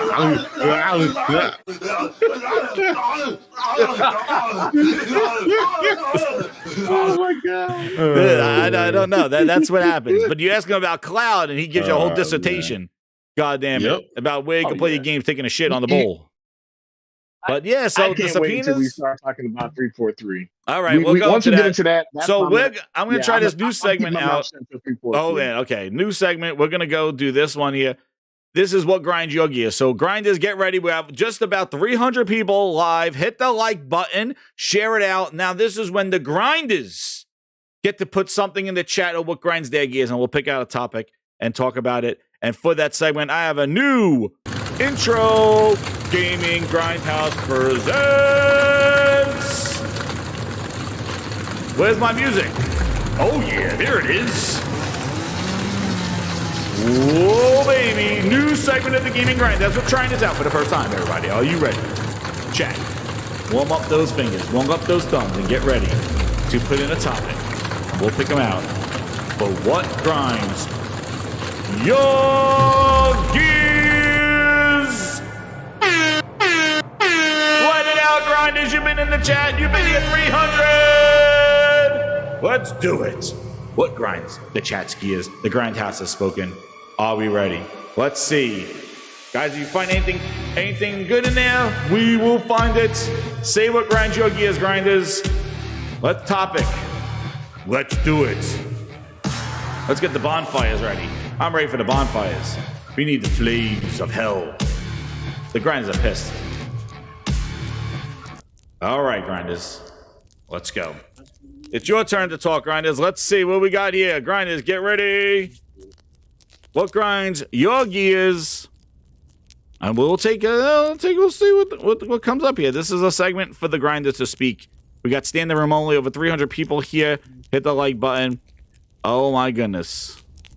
We're gonna find that better way of doing this, but let's see. Oh, somebody, Ryan says, why is Hands Off Booty still employed? Well, I got a quick answer for that one. Let me see you jump to get a booty. Let me see you jump to get a booty. That was an easy one. Let me see you jump to get a booty.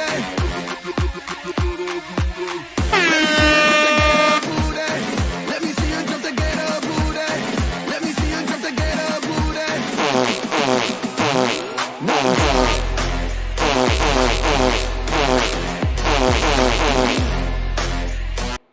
That was an easy one. Why is Booty still employed? Who knows? He makes a good cup of coffee, I heard.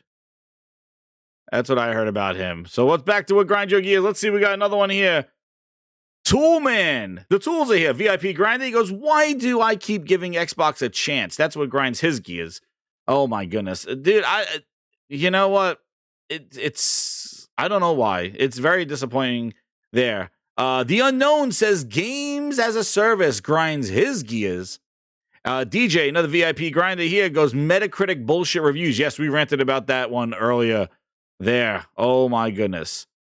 Oh, SaintU.com says, why did they not fix the Forspoken lighting? similar to Horizon Zero Dawn. You guys have anything to say about that?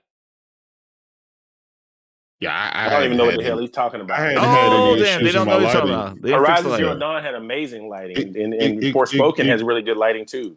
It could be HDR with his TV or something. Yeah, something wrong with your TV. Get rid of that ZTE or TCL or whatever. That high sense. Get rid of high sense, brother. Get rid of that high sense. Ron M VIP Grinder. My brother still got a color time TV. Oh man, the lighting.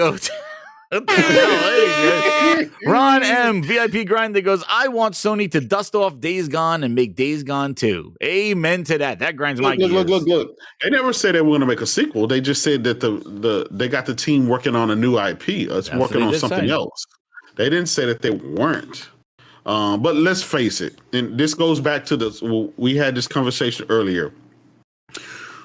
For those people who wait for reviews and they look at the reviews, they wait for other people to tell them if they should buy a game or not. Buy the fucking game at launch. That's what the developer of Days Gone said. If you want a sequel, buy the game and buy the game at launch. You can't wait after the fact, right? After the game died down, after it's done, to try to say, hey, I want a sequel. The way to get a sequel is to support the game. There's a bunch of games like right now that from both sides, not just Xbox, but PlayStation as well, where people didn't support the games, and guess what? They eventually go away. Look what happened with the Rise, Son of Rome. These guys claim that that's the beginning of the genesis of the world, right? That was everything is based off of Rise, Son of Rome. Yet they did not buy the game. They did not support it. Now they're out here talking about we want a Quantum Break. Well, guess what? They got the actor. You should have bought it and supported it. They got the actor going, I'll do another one. It's like you can't wait years later to say, oh, I think they need to. No. Maniola says the 3 C's bug him. Oh, damn. That grinds his gears. Yeah. And then Geo Knows Gaming saying Satya getting a raise while 10,000 people lose their jobs grinds his gears. Well, you know what? Geo knows as a VIP grinder, Satya has something to say to you. He's gonna start spitting facts like Sylvester, like sucking succotash. So everything that we're doing with our content, say that shit. Talk your shit, Satya. Our cloud. Oh shit, yo. Talking his shit. Watch it, Geo knows. Satya's talking his shit, man. Somebody said that what grinds their gears is the 3 C's. Yes, Maniolis. Oh, hey, man, that's a Frog fan right there. You're a Frog fan right there, Maniolis. There you go. The Claymore is another VIP grind that goes. Gaming podcasts still say Game Pass is way better than Sony service. Yo, I agree. That goes grind my gears. If you heard the last show, I went off on talking about that, going like, if they keep talking about Game Pass is great, dude. I got PS Plus to sell you right now. And yeah. I got a bridge in Brooklyn to tell you. Dude, and Game Pass is the best value in gaming. Here we go. And if he believes that, he also believes there are Richard Simmons Jr.'s running around. Tell him, Arnold. Let's see what else. We got a couple more here. What grinded my gears? Sergeant says Microsoft bullshit and still hiding raw data, providing close to nothing to prove how Game Pass is that good a business. Yeah, that's a good one, Sergeant. That is a good one. Yeah, like the raw data. Sony just dropped, we sold 30 million. Here's our numbers. Here's the stuff. And you're going to find out tomorrow how vague these numbers are going to be, dude. It is going to be. Listen, they're damn sure not going to tell us how many subscribers they got. That's one thing we know. Right? Way. And the mere fact that years ago, they stopped reporting all the numbers. They merged the Xbox division along with the services and the cloud division to hide the fucking numbers. I mean, because think about it. During that Apple versus Epic Games case, the CFO, they all got subpoenaed or whatever, and the CFO had to come out and say that Xbox has never made a dime in over 20 years. It's never made a dime. So we can't come out here and think that all of a sudden it's made all this money. Like we can lie and we can do it like the bots and the other people who defend them do. But when you're in court, you can't lie. That's just the fact. Well, Phil's gonna find a way. Who cares not to we found out last gen they only sold 48.7 million consoles. But prior to the courthouse, prior to the CFO divulging that information, bots was out here talking about, they're at 60, 70 million. It's we got the MPDs. They leaked out the whole thing. And then they go, what Xbox centric channels, what grinds my gears is Xbox centric channels try to sell Game Pass when Phil fails all the time. And the point is, and I hear this a lot too. If Game Pass is the best deal in gaming and stuff like that, it shouldn't need this hard sell that is pushed so aggressively by the podcast, just on Twitter and stuff like that. Even people that don't even work for Microsoft, like they just say, here's the best value in gaming. It's like, if you want to talk subscriptions, then really talk subscriptions. You can't just have tunnel vision and just go Game Pass exists and nothing else, because that's what they want to try to do to make it look like Xbox is you're in your bubble. And that's what a lot of them try to do, is they try to keep you in that bubble, walk that line. Don't look to the right where games might be that you might want to play. Don't look to the left to where their features and capabilities or better performing things where that's not happening. Walk the line. Xbox is great. Keep walking straight and you'll be a lemming and eventually walk off a friggin' cliff. And that's basically what they're going to do. Don't look to the man behind the curtain, because the Wizard of Oz is wrong. And that is a problem. Like, they just want to keep people towing that line. Like, if you want to talk subscription services, let's talk subscription services. Put Nintendo in there with their, the games in their service. They're giving people classic games, probably better than what Sony's giving classic games in their service. And I would say Nintendo's done a better job of classic games than Sony does, but Sony is giving you better games in their kind of Game Pass equivalent, even their base one. And Microsoft is like probably the last in the service-based gaming right now, because their first-party exclusives that are supposed to be the reason why you sign for Game Pass are non-existent. And when they do come out, it's like, oh, we'll fix it. Hold on. Akeem with the 199 goes, support Stellar Blade. We all know we want a sequel to that one. Oh, yeah. Yes, we do. And then we'll go back to the Game Grind. So, we'll work on that. That is the What Grinds Your Gears. Gives the chat sometimes to kind of vent and, talk directly to us and the Gaming Grindhouse there. So we'll see how we can do that. Maybe I'll add some more videos or maybe do a wheel or whatever like that. But the next segment, Greenberg temper expectations. I saw a tweet from Mr. J Dub out there on the thing saying Greenberg was saying temper expectations, and we got it here. One of the 3 C's actually was putting his video out there, trying to temper expectations, and Greenberg responded. So they're all walking the same line, as we spoke about here, J-Dub, and J-Dub caught it. Yep. So one of the check marks, Paris Lilly, one of the guys who they flew out to the Maryland from California to fly around in a plane to promote DLC for Flight Simulator.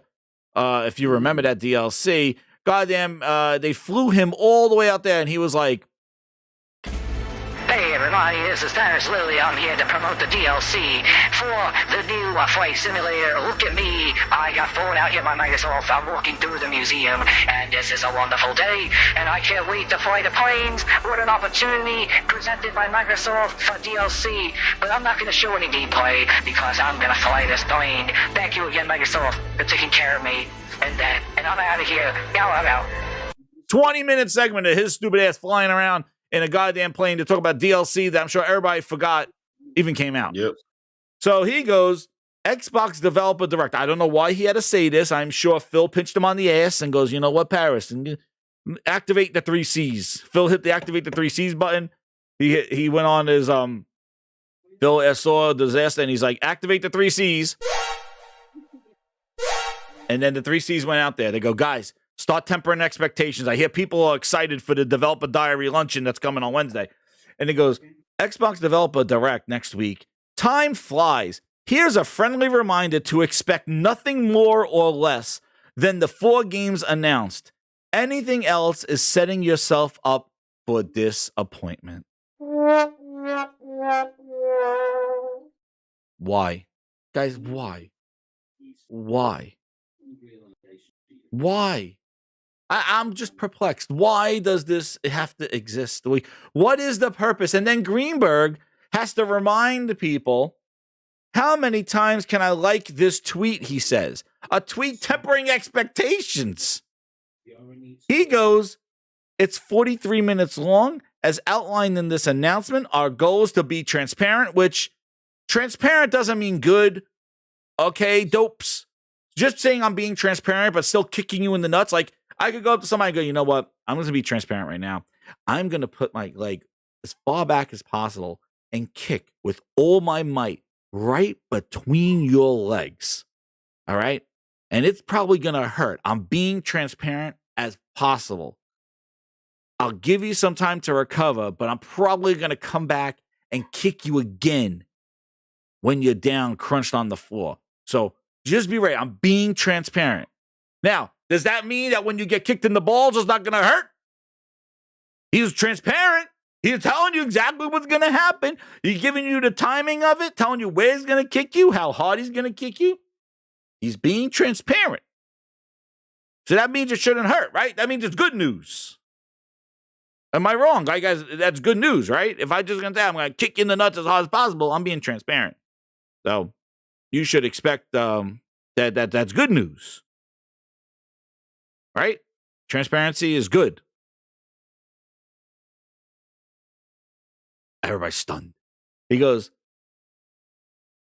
be sure to read the details from the 4 teams. You know, the 4 teams.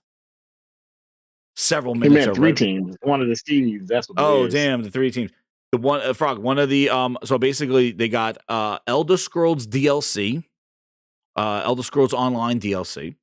They have Minecraft Legends gameplay. Mm-hmm. Forza Motorsport, maybe we see real gameplay finally. I don't know if we get release dates because they never mentioned anything about release dates in any of those descriptions. And then several minutes of Redfall. 43 minutes long. Several minutes of Redfall. They need 45 minutes of Redfall. Because nobody's coming to go see goddamn bullshit Minecraft Legends. Or DLC to a game that's been out for freaking 7 years. So why does this need to, like, this does not, and let's see, here it is. This is why it's a Wednesday afternoon in the mid-ass end of January. And they didn't show it at the Game Awards. Because trust me, if they had something to show, they would have shown it when millions of people were watching. Not on a Wednesday afternoon during soap operas. So it feels like it's about to fall apart. So what are we doing here? So the tempered expectation. Here's Porter Rock. I mentioned in Crossfire, if Microsoft said they were going to show is the only thing they're showing, no surprise, then it's a skip for me. And we saw it. As clean as, dude, it's going to be like, this is what we're doing. This is what we're showing. No surprises, no Starfield. This is it. Watch your head. Watch my head. Any comments on setting expectations? Anybody hyped up for the developer direct luncheon? Phil will be serving mimosas and it'll be a working lunch there. I think they're handing out peanut butter and jelly sandwiches, so everybody's excited. Well, if it's a rooftop party, I would say expect your natural or your normal people to be there. Oh, it's a luncheon? Yeah, it's a luncheon. They can't do rooftop parties in the middle of the day. Hey, it's Microsoft. They're a trillion-dollar company. I would just say this: like at this point, I don't have any major expectations, and I just don't. For the past decade, it's been wait to this show, wait to that. I'm tired of waiting. I'm no longer waiting for them. I don't even have an Xbox console. I don't have a dog in the fight anymore. So at this point, I've given up on what they're doing. If a good game comes to that console and it's a multiplayer that comes to PlayStation, then I'll play it. And it's not a fanboy thing. It's just I'm where the games are. If Sony was doing the same thing with their PlayStation, I would be where the games are. I just can't take investing into a company's product that they don't believe in. Yeah. So I don't have any. Starfield will come out, and I'm hoping that Starfield's good. Hopefully, Starfield makes me want to say, "Damn, this is the game you need. It's generation defining." I don't know if it will or not, but what I can say is, I'll watch it. Or I'll catch it on a replay, but I don't really expect anything major.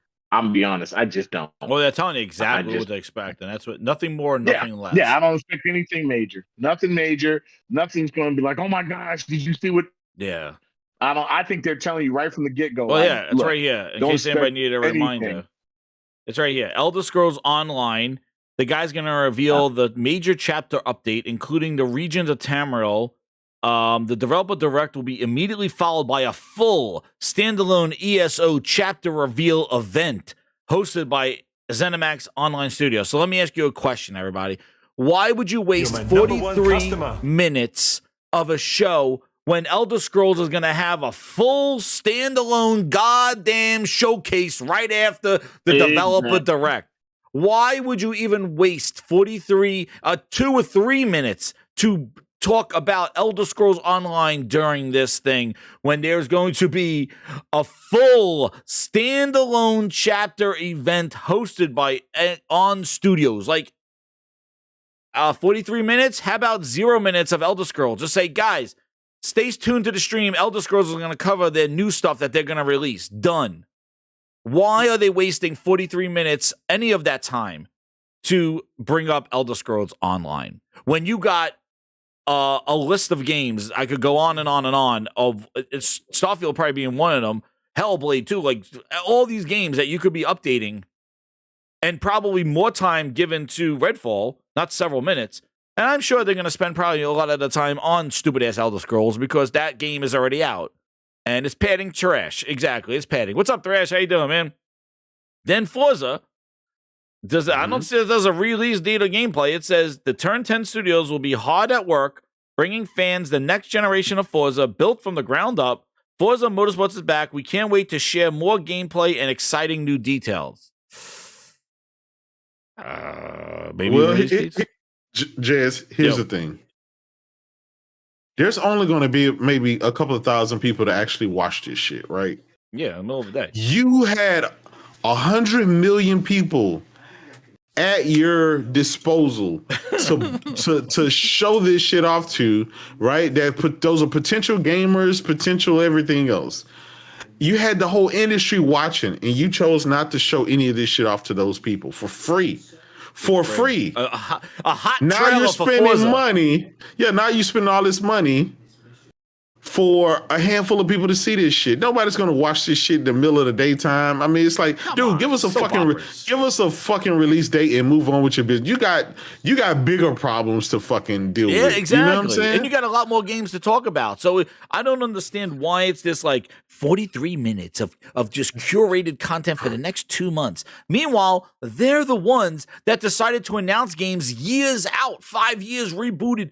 You're the one that announced Fable and Everwild and Hellblade 2 and showed it 3 times at the Game Awards. Like, you're the one that opened Pandora's box, but now you want to regress and go, we're just going to talk about the next 2 months, just a little bit.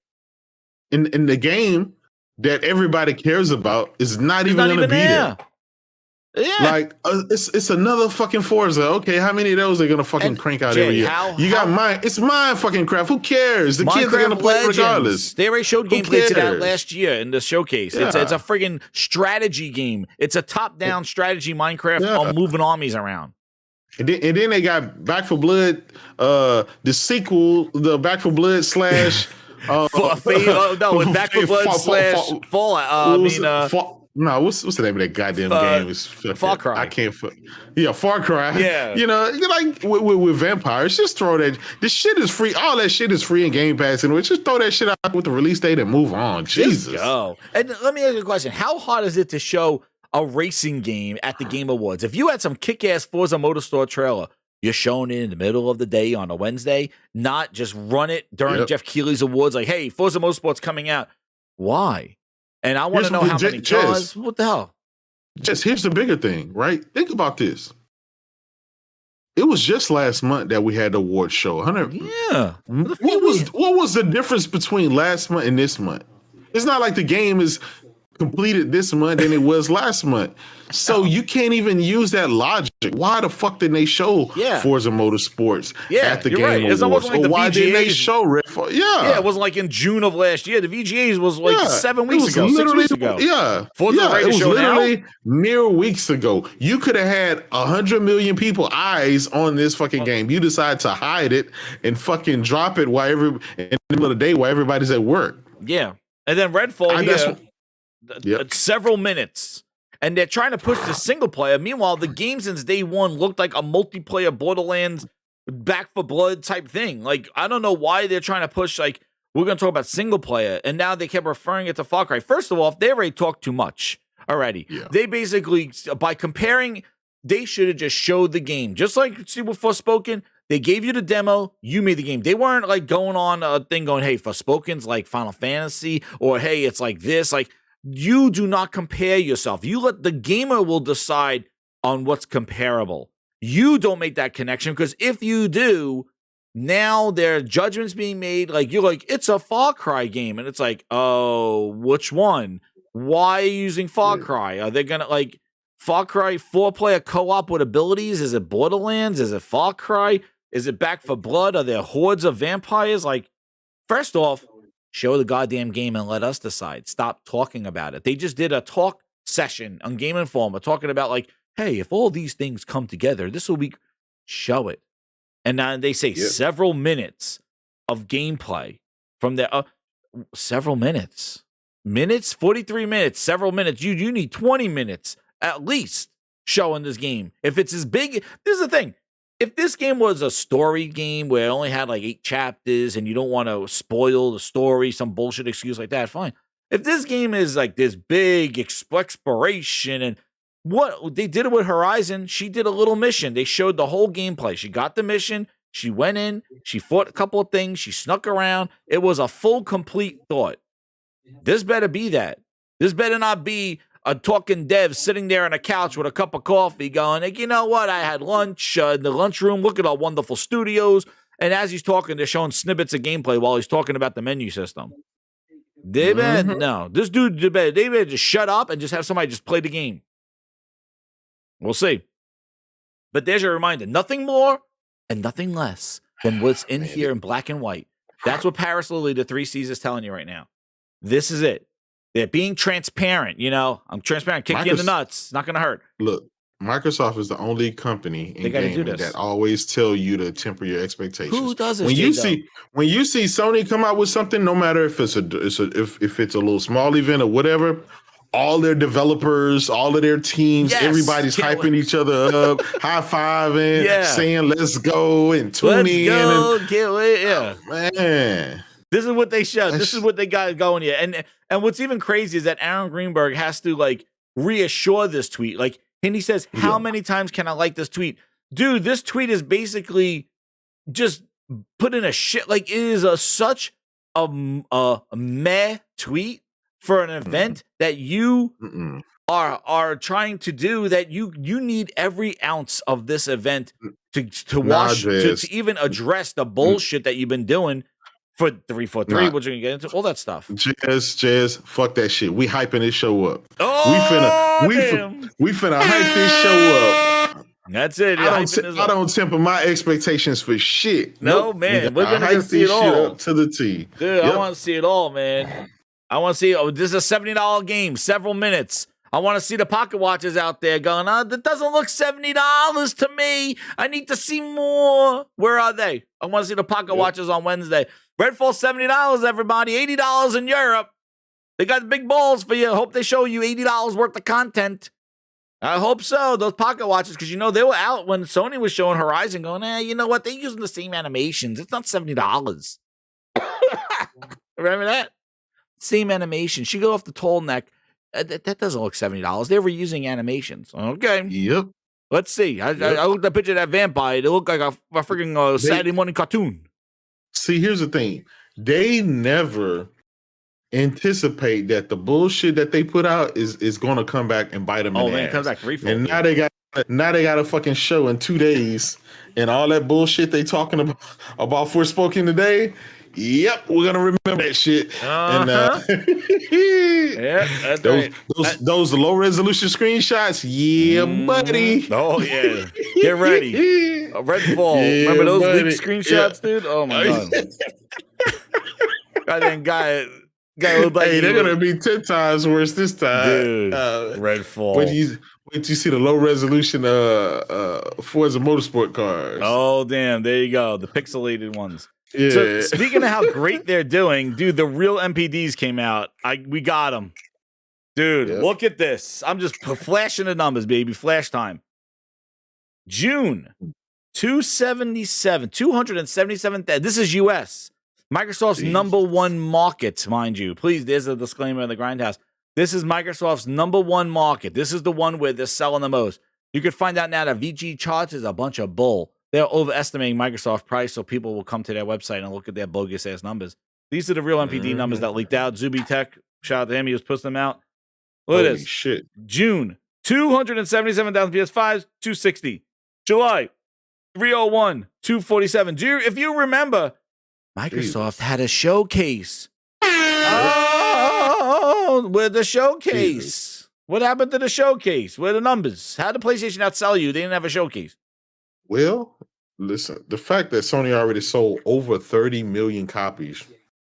30 million consoles, right? Due to such shortage. Remember, Xbox didn't really have a shortage like that. They were slinging them fucking Xbox Series S's. Dude, this is S's and X's, dude. This is X's and S's. 260, that's 90% of the Xboxes sold are the S's. Pretty much, yeah. It definitely even swayed more to the S's.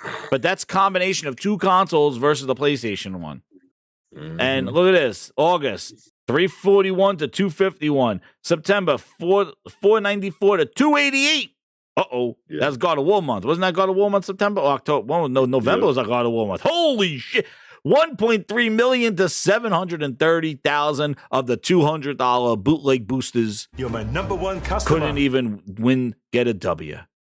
Look at these numbers, everybody. Look at these numbers. These are the real NPD numbers. That's what they're revealing. NPD sales chart. PS5 market share. This is in their number one US because you see how they get destroyed in Japan and Europe. This is the number one. That's why bots only ever bring up US, right? It's the only place that they You're not winning in your home country either. Yeah. PS5 market share is 55%, 2 points higher than the PS4 at the same period. Switch leads in unit sales during June and July, while PS5 is the best seller from August to November. These are the real NPDs. Look at that November number. Holy Jesus. That's what God of War does. That's when you got games, dude. Oh, the Famitsu sales. You gotta give people a reason to buy your fucking console. You gotta give them games, dude. You gotta give them games. And Microsoft is not doing Activision is not gonna make people buy a console. Well, look, I'm on the record for saying I honestly believe they're gonna sell less consoles this generation than last generation. Because you gotta think you got to think about it. You have way more, and I know Phil and them, they're trying to sell it to the cell phone guys, the Samsung TV guys. So they're basically giving you all these ways to play Xbox without actually owning the Xbox. You didn't have that last gen. Last gen, it was like, hey, you want to play a game? Especially buy a fucking Xbox. Yeah. Especially how it started, too. Like, it started with games, dude. And then they just dried up. But I actually have a wonderful intro to this NPD segment, which I forgot to play, but I think we'll hear it. And you guys, unfortunately, okay. Hey guys, I gotta run. I'm sorry. All right, Jay. Thank you so much, man. Keep it going, brothers. I will. Going. See you guys later. Thank you so much. We'll talk. We'll catch up with J-Dub tomorrow in Porter Rock's podcast. We'll be talking about Halo. But guys, I gotta hit the like button because I got a video right here. Of an intro. And thanks again, J-Dub, for coming on. Is he still here? Oh, you left. So, and you guys can't hear frogs and stuff, but this is a wonderful video to introduce the NPDs. Here we go. Ready? I might add. So, there you go. That's about it. I have a new idea. Wait a second. Oh, yeah, she's really good. I'm playing it right now. Oh, yeah, she's really he's got a point there. It takes people. Wait. Oh, where was it? I had it right here. In true style, you did have to revive me a couple, right? You've talked on the show before. Right? We're recording all your passwords in one. Is kicking up, but you and I are pretty even, Larry. Yeah, it's volleying back and forth. I mean, I had some great moves, which I thought. That almost. What am I playing? Well, we talked about sixes. Board. Yes, I have finished the campaign. What else? AE, you want to go over some of the news? Here we go. Yes, Major Nelson says he wants to go over some of the news. Like, you want to hear the news? He wants to cover grinders. Hit that like button. You want to hear some good stuff? This is the good stuff. Hey, Major Nelson, let's go over the news. Do you guys want to go over the news? Major Nelson's going to go over the news. You want to hear the news? I think I want to hear the news.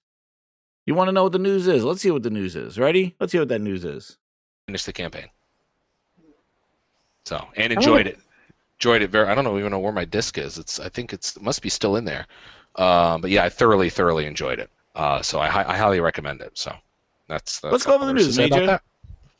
So anyway, what else? AE, you want to go over some of the news? Normally we go over news. MPD numbers came out. Oh, did they? Which are pretty impressive. Well, oh wow! I don't think they are, but I don't think. Major Nelson said, "Let's go over the MPD numbers. They just came out. They're pretty impressive." Really? Major Nelson wants to cover MPDs. Major Nelson, you won't cover MPD? Want to cover MPDs? Just to get this far. Yeah. Wait, I don't want to hear. There's a whole build up to this, and there's a moment. Wait, Major, I think I want to hear your analysis of the MPDs. Where is it? So bizarre. Anyway, that's my story. So, hey, you know what I have here, Lars? See? Got my Surface. He got his Surface. His old ass. Actually, talking to a friend who's a professional photographer, and wait, you got wait. I want to go into the MPDs. Million Xbox 360s in the month. Mail open because it was making mail noises. Let's hear about those MPD sales. Let's hear about them. So, all right, here's so basically, I can't do that. So it was in December. So NPDs retail sales in the U.S. NPDs said we sold 1.4 million Xbox 360s in the month of December. Yeah, which was the 24th month in a row that we were the best-selling console in the U.S. Now here's an interesting number. Yeah, go us. 1.27 billion with a B $billion were spent on Xbox 360 games, hardware, and accessories in December. Wow, that's a lot of money. Impressive. Yeah, so I saw that number and I was like, holy cow. Let me make sure. I just sent that. I just hit send and receive again. Thanks for the tip. I just sent that to you. So go ahead and if you want to take a look at that email, you should have it in your inbox. You have to hit send receive, Larry. Then to be Bill us. December. You have to hit send receive, Larry. Then receive. Let's hear that again. Those numbers. I don't have mail like the coverage for Major Nelson. Mail noises. MPDs. You have mail every couple seconds. What happened? All right, here's so basically. I can't do that. What happened, so it everybody? Was, in December, so NPDs retail sales in the U.S. NPDs said we sold 1.4 million Xbox 360s in the month of December. Yeah, which was the 24th month in a row that we were the best-selling console in the U.S. Who's keeping track? Now here's an interesting number. Yeah, go us. 1.27 billion with a B $1 billion were spent on Xbox 360 games, hardware, and accessories in December. Wow.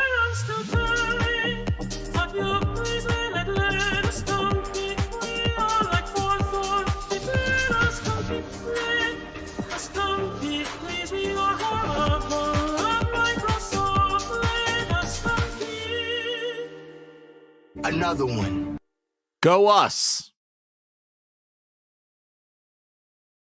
Give me your socks, give me your money with 4 games. It's all on Game Pass, Willis is really need to compete. Trust me, it's all on Game Pass, let me sign your record.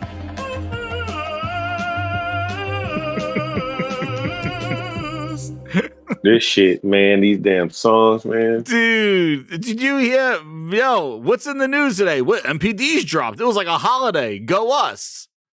You hear those numbers that the 360 dropping? Oh, what happened? See, you wonder. You wonder, Xbox fans. You wonder what grinds your gears? What happened? If you were an Xbox fan, what happened? Major Nelson was covering Game Pass, was covering sales. NPDs was a holiday.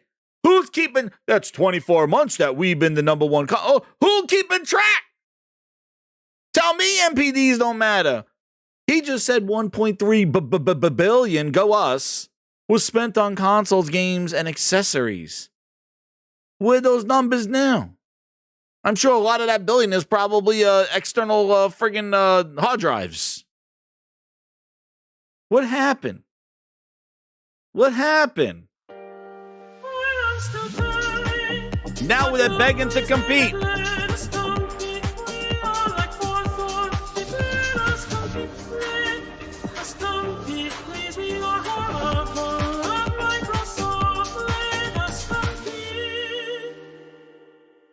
Gaming Grindhouse World Premiere.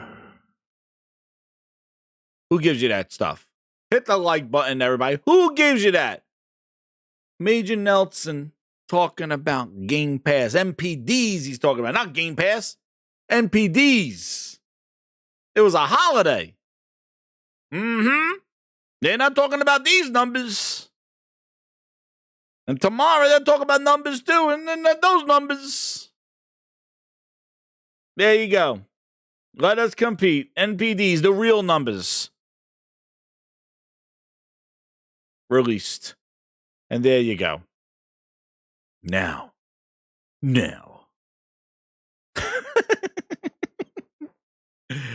Did I miss a super chat? I think I missed a super chat. Somebody said something. Oh, a new subscriber. Congrats. Thank you for subscribing. Joining the Gaming Grindhouse. Hit that subscribe if you're new here. Did I miss one? Brian lands with the $2. He goes from scalebound to scale down. Xbox is depressing. Amen to that one. They were begging for that game last week. They can't even come out with Halo. They're coming out with Scalebound. Get that out. Yeah, they're making that one too. And did I miss one from I don't know if I missed one from the game night. Yeah, MPD doesn't matter.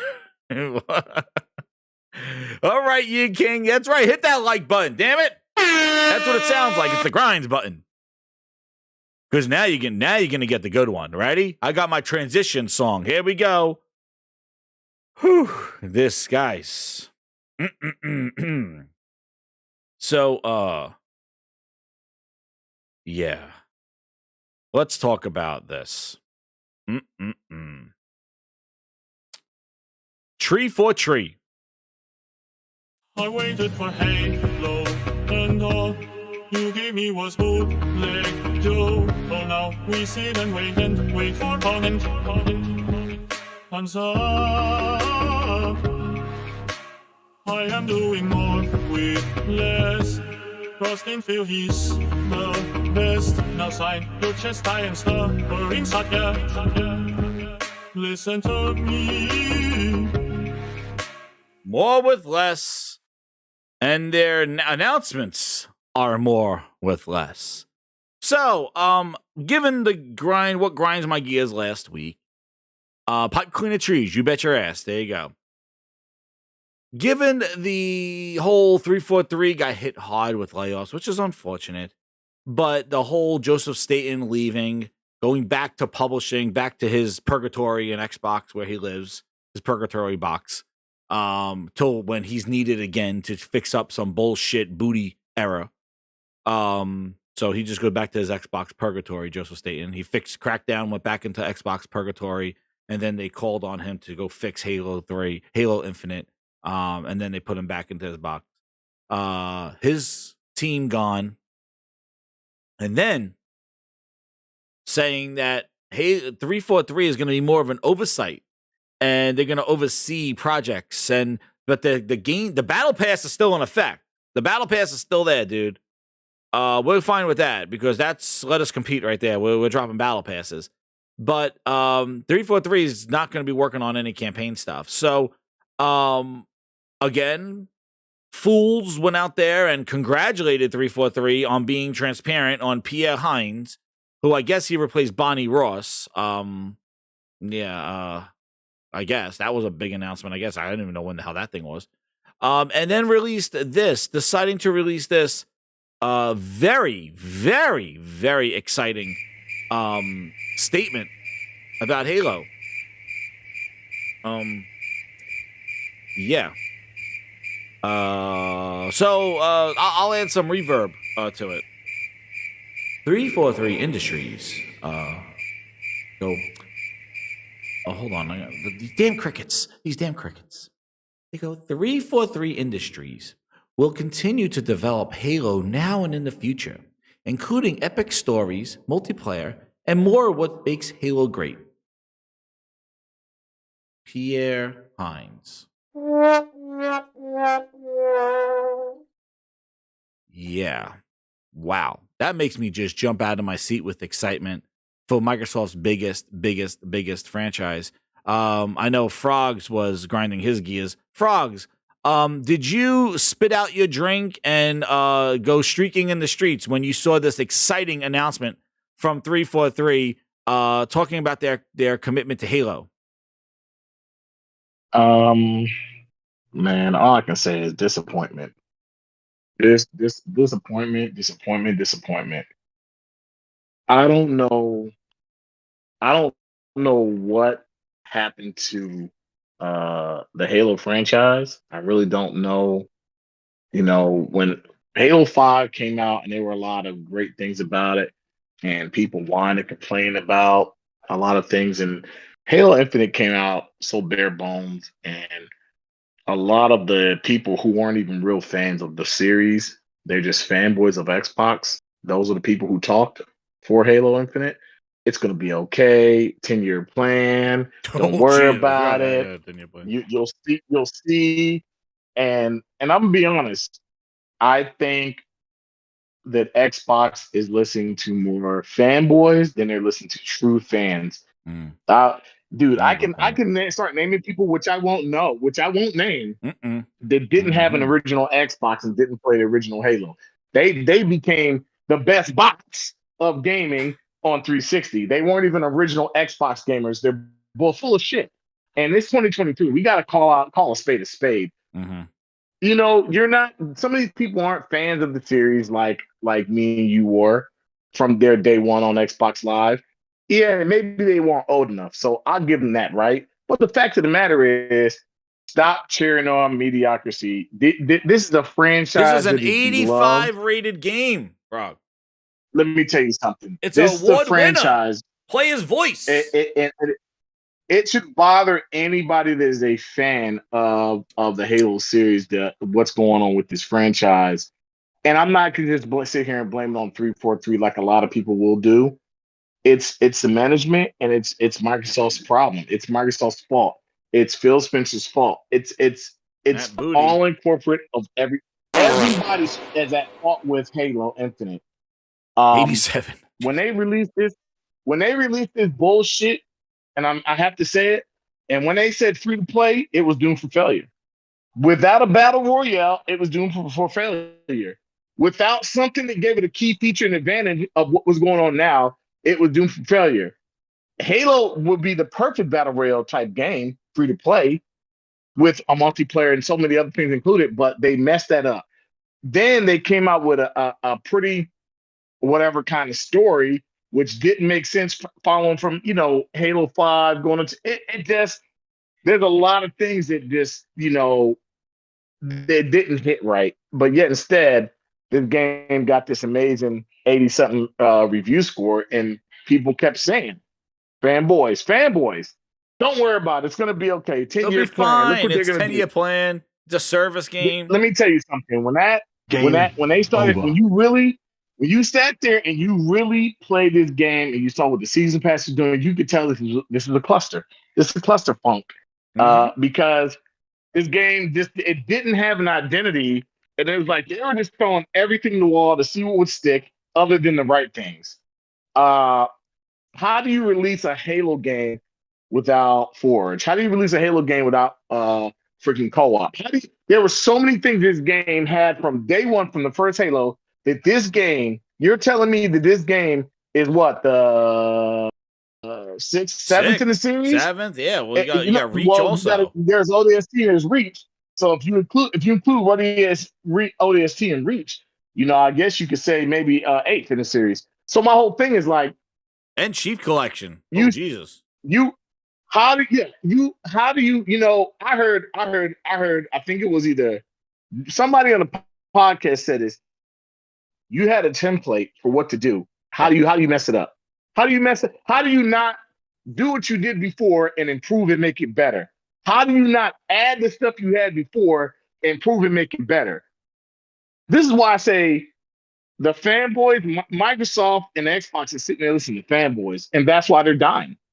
Well, they're just listening to people, Satya, and just not caring. They say that they're listening. They're not doing anything. Who don't care about these franchises. Frog, the fanboys are probably saying you're doing a fantastic job. I love you.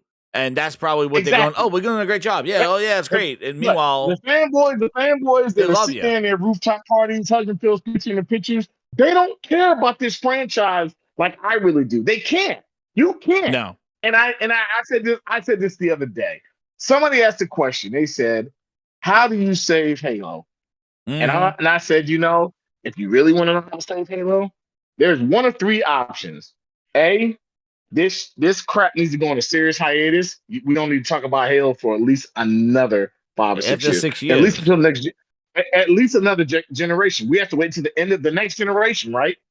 B, you reboot the franchise, starting from Halo 1, which I know is a bad thing because it seems like a lot of franchises are doing it nowadays. But at this point, maybe you just reboot from Halo 1.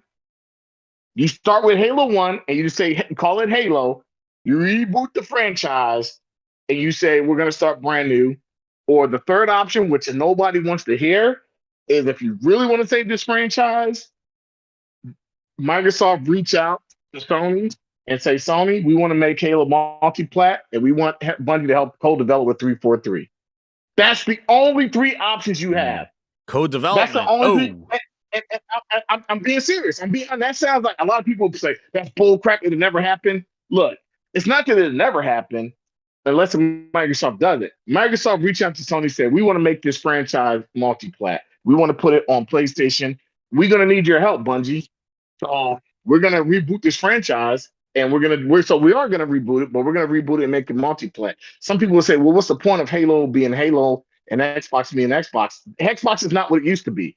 There's no saving this console. So at this point, you want to save the franchise by itself. You want to keep that franchise and make it something. Really, you can reboot it, but do I think it's going to get the numbers it used to have in its heydays? Hell no. It'll never go back to its heydays and numbers. Really, the only option is to really say, you know what, Bungie, 343 needs some help. And Sony, we need Bungie to do something with this. We need your help. We're ready to make a deal to make this multi-plat. What did you think? Like, does this statement, Halo Master Chief are here to stay? 343 Industries will continue to develop Halo now and in the future, including epic stories, multiplayer, and more. They don't say anything about the current campaign. Mark my words. Nothing. Mark my words. This game will be completely dead. You will see no support before the end of this year. Well, look how plain this is, Frog. Like, this thing is like, it doesn't even give you confidence that there's going to be, guys, stay tuned for awesome campaign announcements or DLC to continue Master Chief's journey with Bootleg Joel. Oh, I mean, Fernando, like something like that. There's nothing to hype Infinite. This is the driest. This is such a sad state. That's the thing, Frog. When I saw this, it's so sad, man. What? Who in their right mind? When did you ever think? Frog, wait, I'm going to ask you this. When did you ever think, Frog? When did you ever think it would get this bad? You're my number one customer. They would need to make a statement that they're still 343 will still be working with Halo. Who the hell? Never. Halo built the Xbox. How bad has Phil, Satya, and Booty destroyed this brand so bad? This is a low of lows. That you imagine Nintendo saying we will still support Mario moving forward, or it's Sony going, yeah, we will still be making God of War. Like Sony has a lot, but like Nintendo saying that about Mario franchise, or Sony saying that about I could imagine it. Like about The Last of Us, Santa Monica or something. I could imagine it. It would be devastating. Call 343. To me, you're named after the game. To me, what's going on with this is horrible. The Halo franchise is devastating to the industry. Halo is a staple franchise, and it's devastating to the industry. They don't have a lot of them, Frog. That's the problem. They don't have a lot of them. This is it. Fable wasn't it. This is not even about fanboy bullcrap or your pride anymore. If you want to help the game industry become better, I personally think at this point, and I'm going to say it, and people are going to say you're a fanboy. I don't give a flying you know what. Xbox needs to leave. The game industry needs to become third-party publisher. I really do think that's where they need to go. That's the only way you save your franchises, and you say what you and all those people who cheer and champion X. I'm not saying it's because I want Xbox to die. I do want them to stay around. They're not gonna stay around if they're gonna make goddamn games. You know what? That's what I want. You know what? They're gonna stay around and just buy up industries and be like bullshit. I don't want them. Jazz. They're gonna stay around because they have $1 trillion. They're worth trillions of dollars. No, I want them to stay around if they're gonna make games. Wait a minute. Who's gonna stay around? Microsoft. Well, Xbox. I want to stay around if they're gonna make games. Not if they're gonna buy bullshit. Listen, Microsoft the company will stay around, but best believe me, if the Xbox start failing, that shit really start doing. If they can't turn this shit around, the shit will be gone. I think this is a low point. Like Link, like this thing from the studio head to be like, yeah, we'll still make. Microsoft doesn't have a lot of franchises. Like Sony could come out and be like, hey, Santa Monica's not going to work on God of War for a while, and we're going to do something else. Sony has a lot of IP. Like Nintendo has IP as well. But like if they came out and said, hey guys, we're still making Mario games. Like Microsoft doesn't have a lot of big IP. Like Gears and Forza and Halo. And Halo is probably the oldest of it. And them coming out and just doing this generic statement, not even acknowledging that Halo Infinite exists. That was my biggest problem with this, was that they didn't even say anything to. You have Season 3 supposedly coming in March. You have nothing to say to allude or just say, guys, content's coming to Halo Infinite. This is just like, guys, we're 343 and we're still working on Halo. You're named after the goddamn franchise. Yes. Yes, they can fumble the bag on a lot of new IPs and stuff, right? You cannot take one of your existing biggest IPs. It really defines what Xbox is and fumble it and then think you're going to recover. People say Halo 5 fumbled it. No, Halo 5 was okay. Halo 5 was a couple fixed the block. Halo 5 was okay, right? The problem is it had some story elements that didn't add it to what they were showing. Halo Infinite is a disaster. It's a disaster. Yeah. The outside of gameplay that is cool. You're my number one customer. It's a disaster everywhere else. The gameplay is the only saving grace. It's a disaster everywhere else. And like I said, I don't think in my heart of hearts, like that game was ready to come out. And I think that there were so many people that wanted to see different visions of that game that they couldn't decide on it. They just said, throw it, don't poop to the wall. A whole bunch of it. See where it sticks. And we'll figure it out. And you know what? Look at all the people leaving. They're not going to finish this. And that's a good point, Frog. Because like it's a done deal. That's a good point because after Joseph Staten is leaving, you got to look at who left before that stuff. And it's like, Bonnie Ross was asked to leave. The campaign guy was asked to leave. And then you see the developers who left them talking about how bad the management was. Like, this is not good. And it's all not about the people. It's not about the talent. It's about the management. And they're targeting the management as to reasons why they left. When people leave, they do give an exit interview. They do HR, like, why are you leaving? What's the stuff? Now they're going on Twitter and they're telling you they left because of like, Microsoft management. The management is that. And Frog, is 343 the only studio that's suffering from Microsoft management?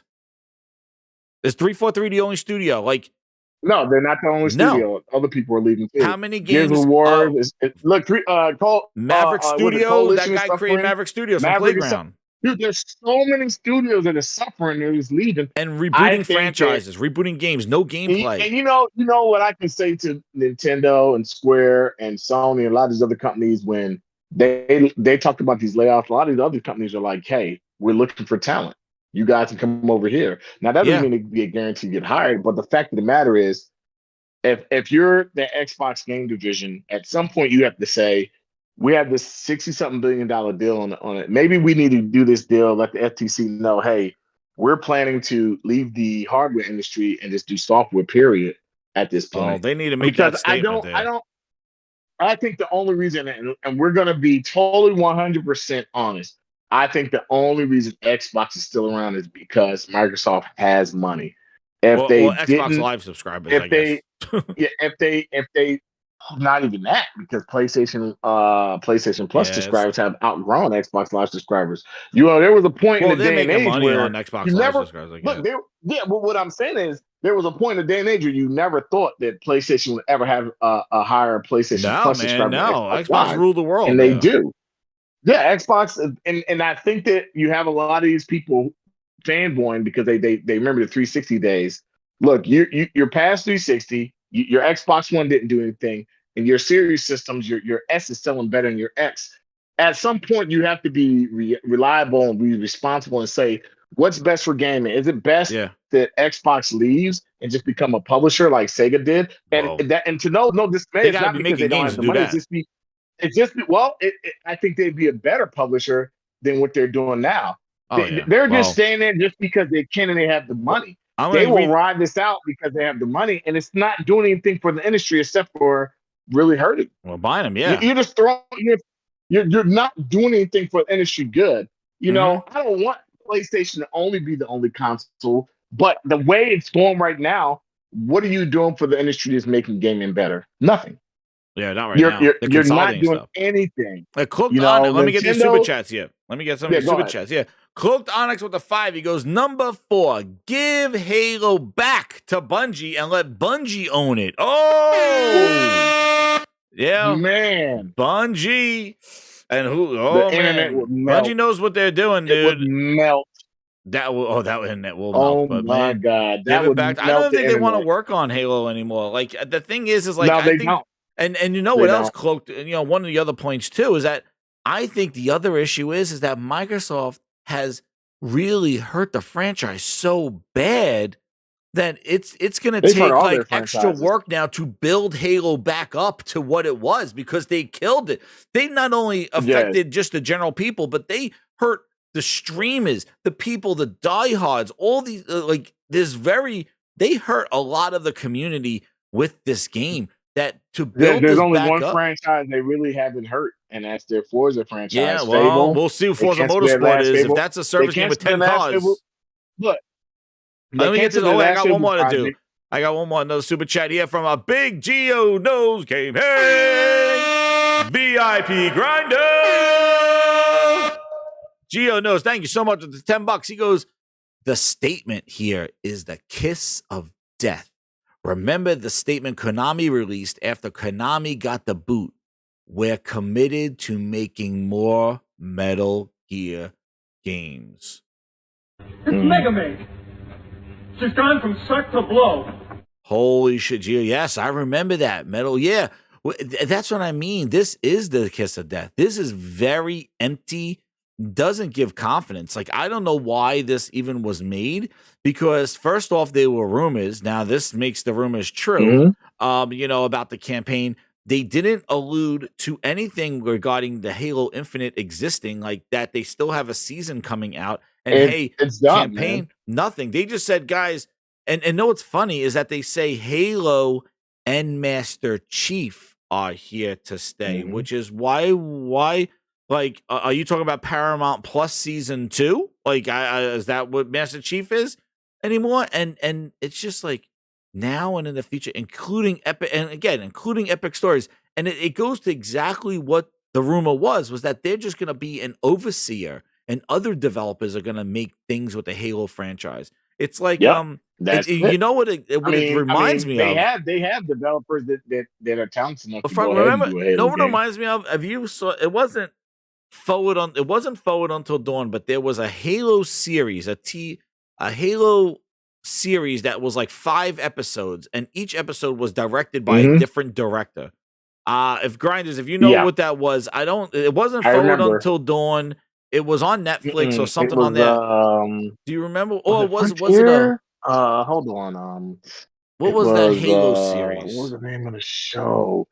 Man, I know what you're talking about. And it was weird because each episode was made by somebody different. Was it on Amazon? I think it was on something. It was on. Wait, hold on. I'm trying to think. It Halo, was. What was it let me called? see. What was that thing called? Let's see if the grind is now. Right. Halo Legends. Thank you, Cloaked Onyx. There you go. Halo Legends. Yes, Legends. That's right. Remember, each one was a separate story, and they basically just made a director do something with the Halo universe, and there was no consistency. It was like, hey, I'm going to focus on the Flood. I'm going to make one guy made a cartoon looking like this. Another one did something else. And it was weird. No, it wasn't Forward Until Dawn. It was Halo Legends. Yes, thank you guys. Halo I knew Legends, the grinders would know. But it's like they just said, hey, everybody do something with Halo, but you do your own thing. The anime shows. Yes, because And and it was all broken up. It was basically no consistency. It was each person just made their own vision of what they did, but it had to be something in the Halo universe. And it sounds like, what you do. Yeah, it sounds like that's what 343 is going to be regulated to. We will just be the owners of the IP. We're going back to the days where you know, it was like the Animatrix. Yes, the Animatrix was similar to that, but the Animatrix I think was consistent. It was a whole story. You had game console, and then Philips can make one, and JVC can make one, and Panasonic. You know, everybody can make one, and Sony. Third party. We're going back to that days where and I'm like, you don't need to do it like that because you'll kill you're going to kill it.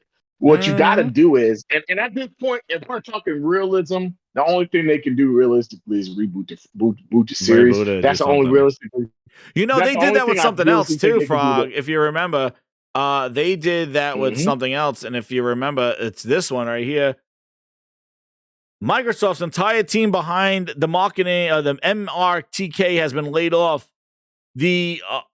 Laid off the entire HoloLens virtual mixed reality team. Oh. And he's like sitting there going, here we go.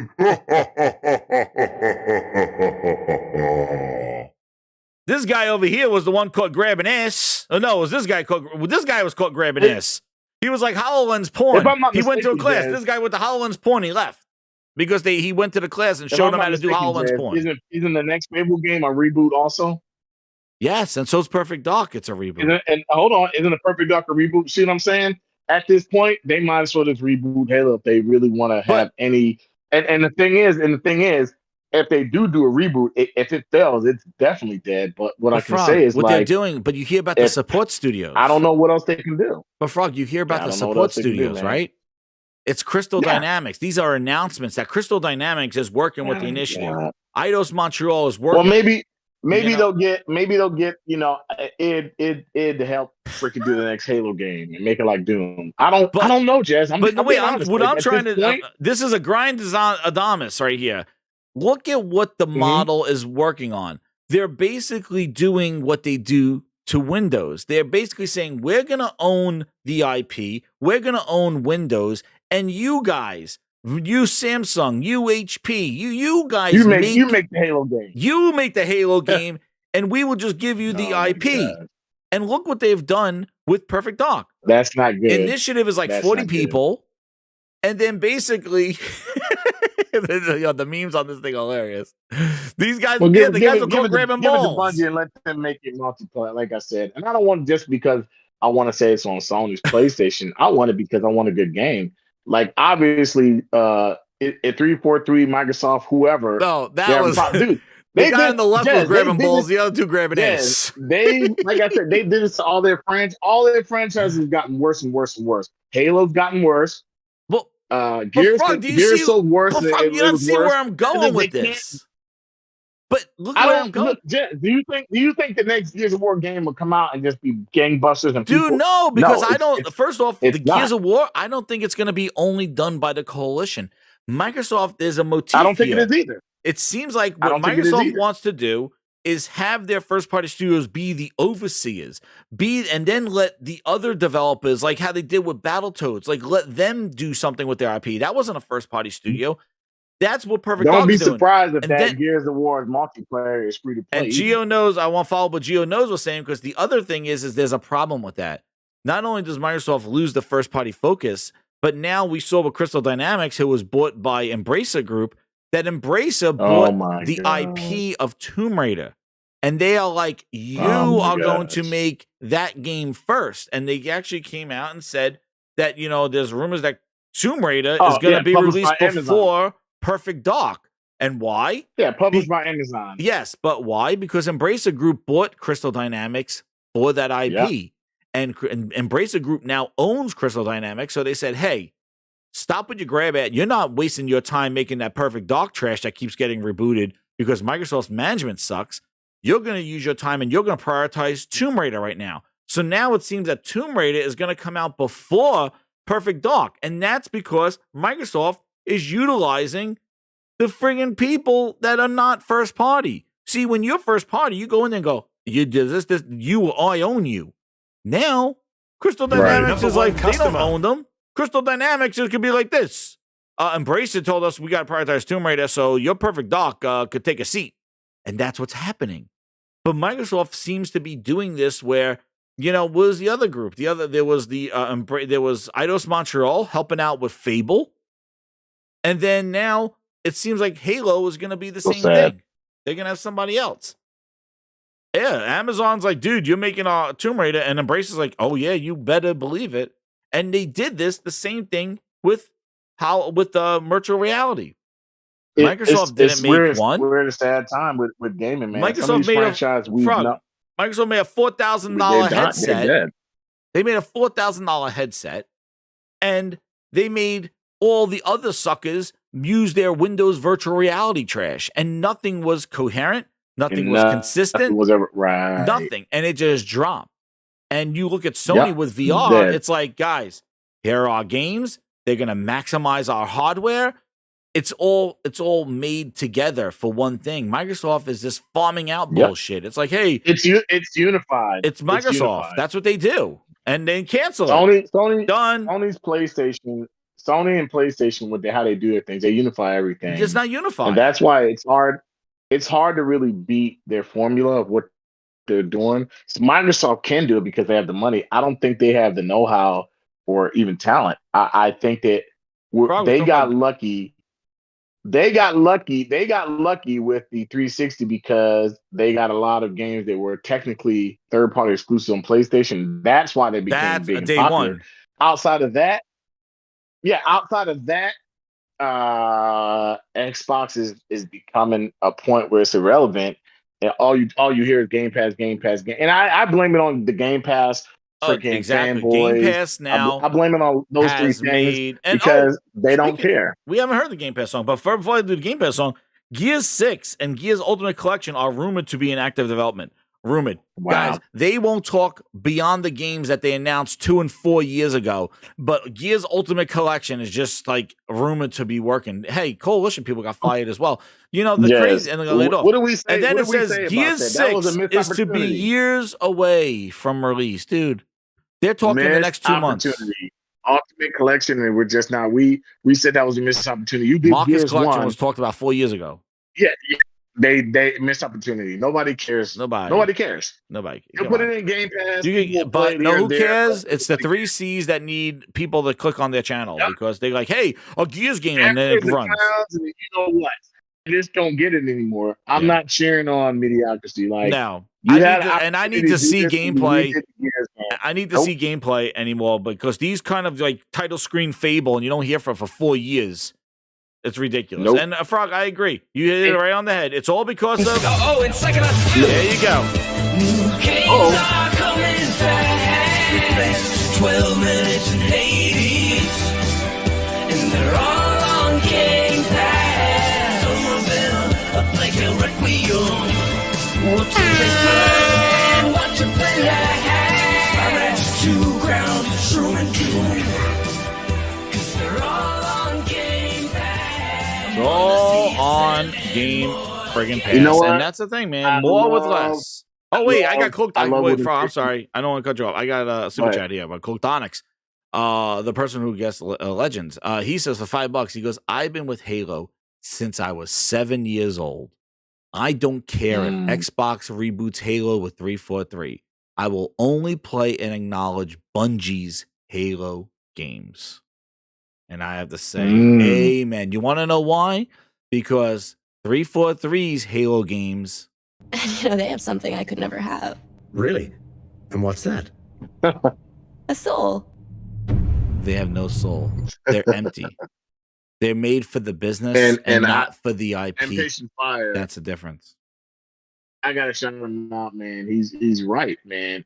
Totally if agree, Sony man. didn't fumble the bag with the PS3 launch and price a year later, we probably wouldn't be talking about Xbox now. They'd probably be Nintendo and PlayStation still. They need to think. They need to think the gaming gods that Sony really got cocky and aggressive. We don't want that Sony to come back. We don't want that PlayStation back. But it seems like Microsoft is like they kind of did that with the Xbox One. They got cocky. Then they just didn't produce. The Xbox One, stupid name, by the way, just didn't. It really couldn't perform and couldn't give. especially from the content aspect. So then they went with Game Pass at the end of the cycle. You know, brought out a whole 4K supposed console with the Xbox One X. Didn't really support that. Then they come out this generation with another console with a bad name, talking about it's the most powerful eats monsters for breakfast, and it's still underperforming what the PlayStation 5 can do. And people ran around with this narrative. PlayStation 5 doesn't have RDNA. It doesn't have the teraflops it's supposed to. It doesn't matter what it has in it now, because obviously the majority of stuff that's on it seems like it's outperforming what the Series X can do. And I just don't get why we gotta keep this bullshit ass console war shit going on instead of saying, look, if these fanboys that said we're not going to support this shit anymore, and we're just gonna, Hard 8 said something, and shout out to Hard 8. So Hard 8 said something, and I agree with him. And I believe it was Hard 8. I want to say it was Hard 8, and he said, there's generations where you kind of say fuck it and you just leave it alone. He said, with the Wii, with the PS2 generation, it was there, and we said fuck the GameCube, and and Nintendo fumbled with that. They came out with the Wii, and even though the Wii was his best selling, the PS3 came out and fumbled. We said fuck the PS3, and Xbox became kind of like the primary dominant platform. That Wii U came out and it fumbled the bag. We said fuck the Wii U, and Nintendo had to come out. Nintendo has learned from their fumbles, because they like, shit, people are not supporting us. Sony, in a sense, has learned from their fumbles. They're like, shit, we had a hard time to struggle with the PS3. We can never do that again. Microsoft has not learned. Xbox One came out and fumbled real fucking hard. Then you come out and you make the same mistakes. The same mistakes. Even worse. Made with the Xbox Series systems. Even worse. And say, you know what? $499. And people are like, okay, well, Sony's $499. And Sony says, well, yeah, we got one $499 and $399. Everybody's like, oh shit, $399 and $499? How can you beat that? You gave us $100. And then Microsoft says, well, we got something better than that. A console less powerful than an Xbox One X, way cheaper for $249. And everybody's like, yeah. And I'm like, really? You might as well spend the extra money and just get the $399 digital PS5. And Sony's smart. We already know Sony's going to release the digital PS5, and that's going to be their main console. If rumors are what this be expected, the digital PS5 will be the standard console. You just have to go buy this. We'll see. Player to play. Actually, speaking about that game. guy, and if that, okay, I'm gonna tell you something. If that happens, and then $399 becomes a standard, and they say, hey, you can just go buy a disk drive or whatever, how do you compete with? It's fumble after fumble, and it's like they're not learning. They're not learning with their hardware. They're not learning with their names. Bro, they've been telling you that they've been listening to you. They've been listening to you for 7 years. Look, the bottom line is their deep pockets are the only thing that's keeping them here. If it wasn't for Xbox having Microsoft money, they wouldn't be here. They wouldn't be around. Well, Frog, and fanboys need to go away. They need to really go away. The Tom Henderson dude comes out here. Now, Tom Henderson's the guy inside of gaming. Even he comes out here and says, even the press release statements from 343 are unfinished. And he goes on going, wow. This is like having a bad experience with an airline because they delayed your flight by 24 hours and had shit on board food, films, but they're saying, don't worry, we'll also be your next flight. There's no mention of the now laid off, very helpful flight attendants that tried their best given the circumstances and shit management. No clarification or information as to what they're going to do to make sure this doesn't happen again. This is not reassuring. It's embarrassing. This is a person from one of the... this is not no fanboy saying this stuff about them. This is freaking crazy that the industry, that the people are so just go out of their way to criticize how bad this is. And when people do this is crazy, dude.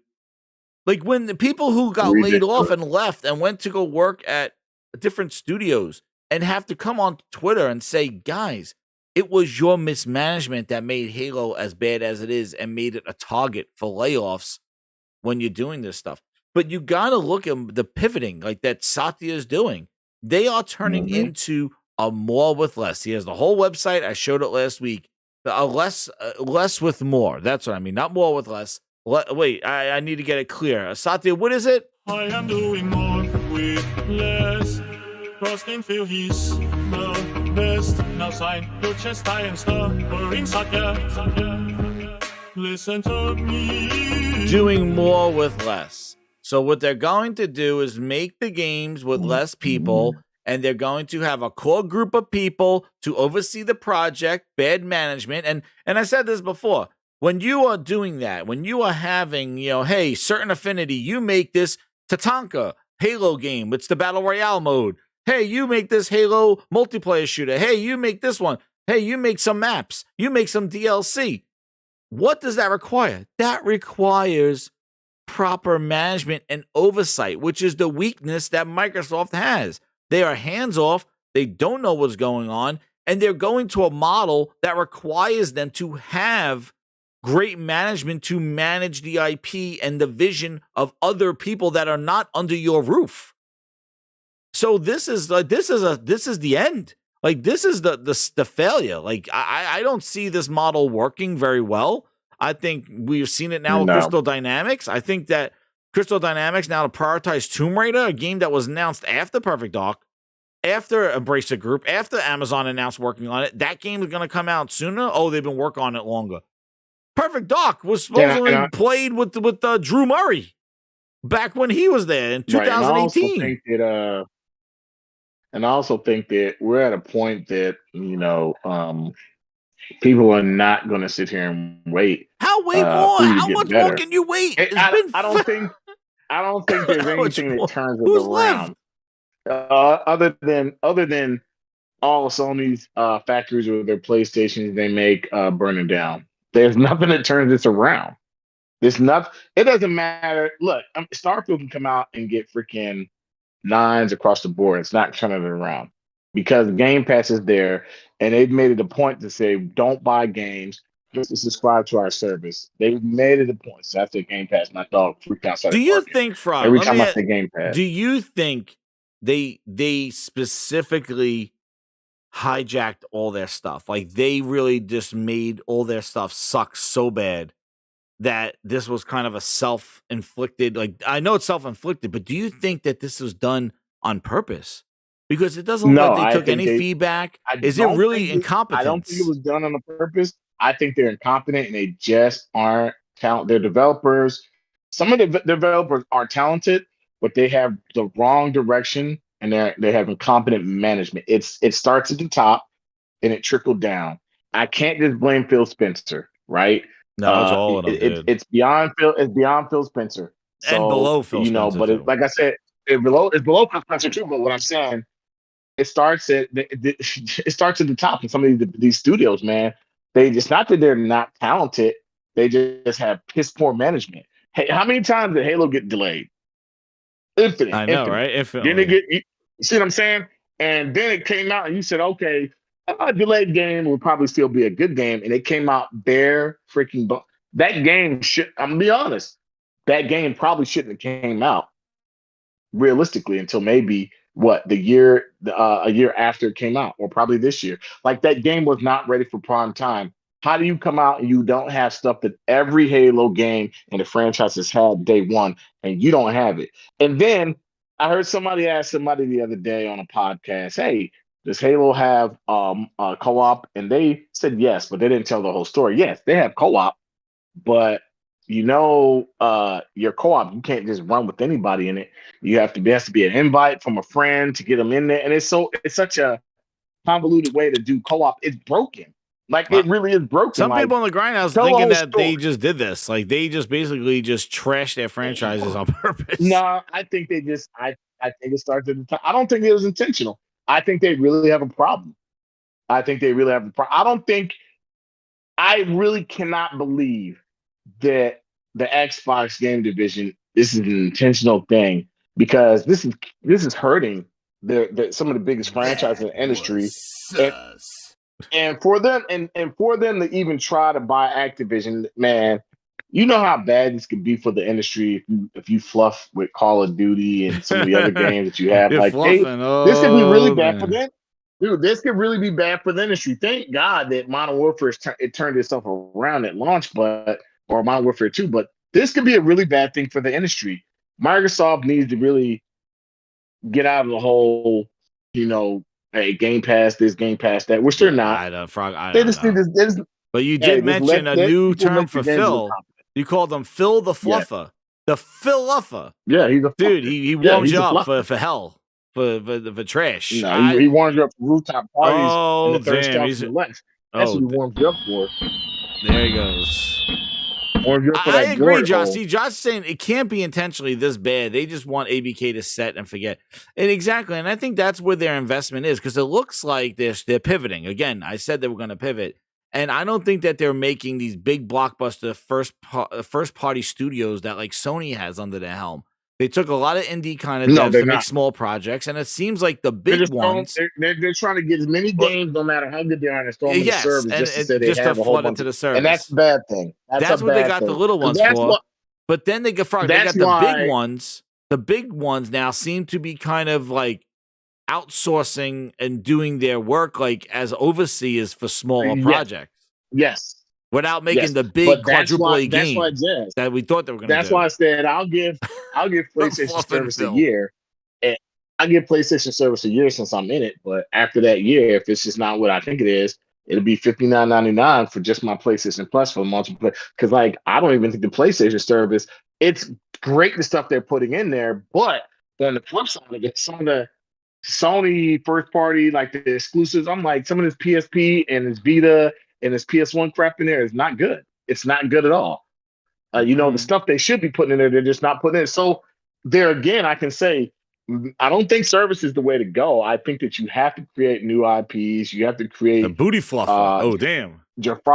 Genre-defining titles. I mean, Starfield comes out this year. Well, I'm excited to see what it does, right? But they're on the other hand,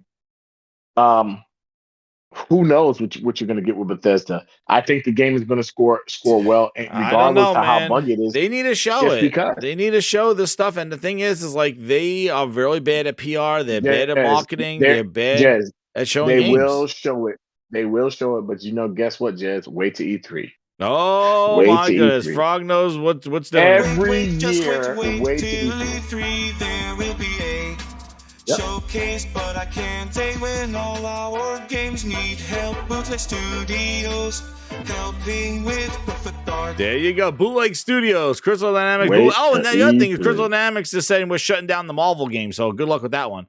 But my God, the thing is that I feel that this pivot that they're doing seems to be like their first party studios that they're going to try to make.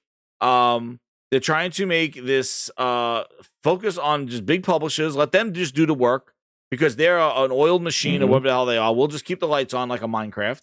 And like our studios will make little stuff. And then the big studios, the big names that we have, they're going to do little projects and oversee them. And that's what it seemed like they were going to do with 343 and with Halo. But dude, I don't know.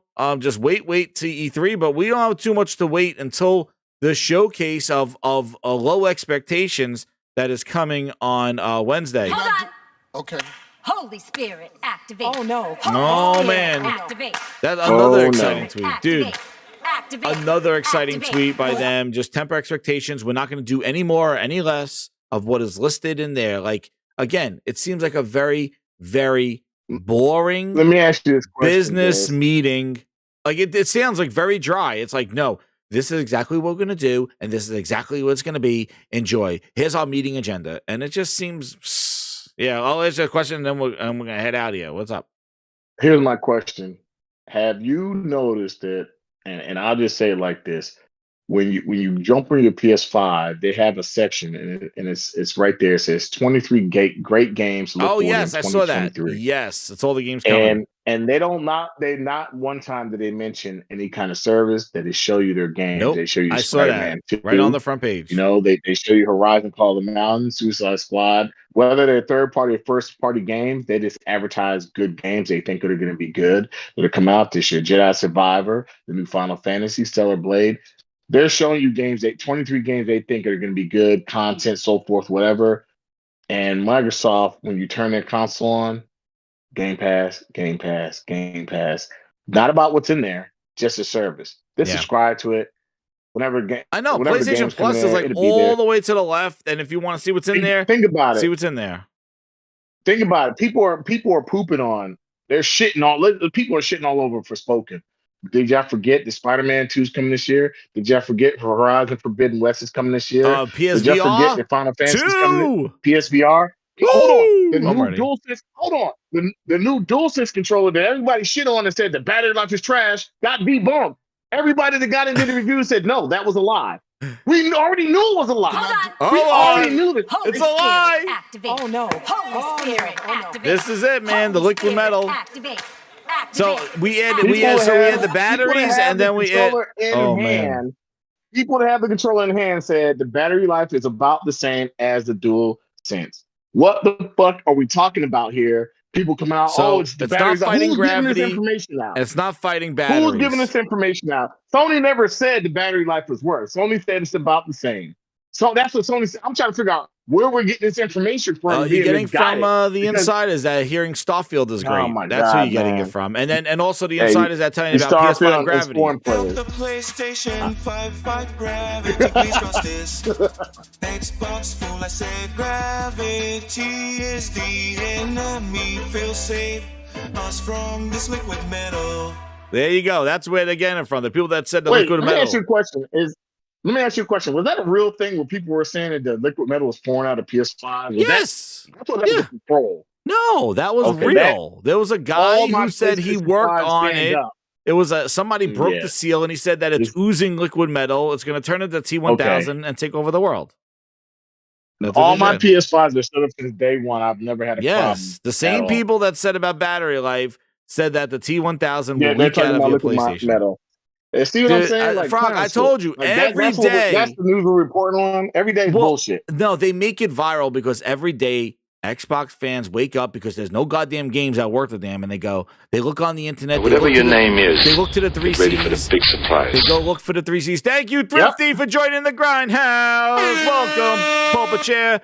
They wake up every morning. They look to Twitter and they look at the 3 Cs, the check marks, the Parises, and go.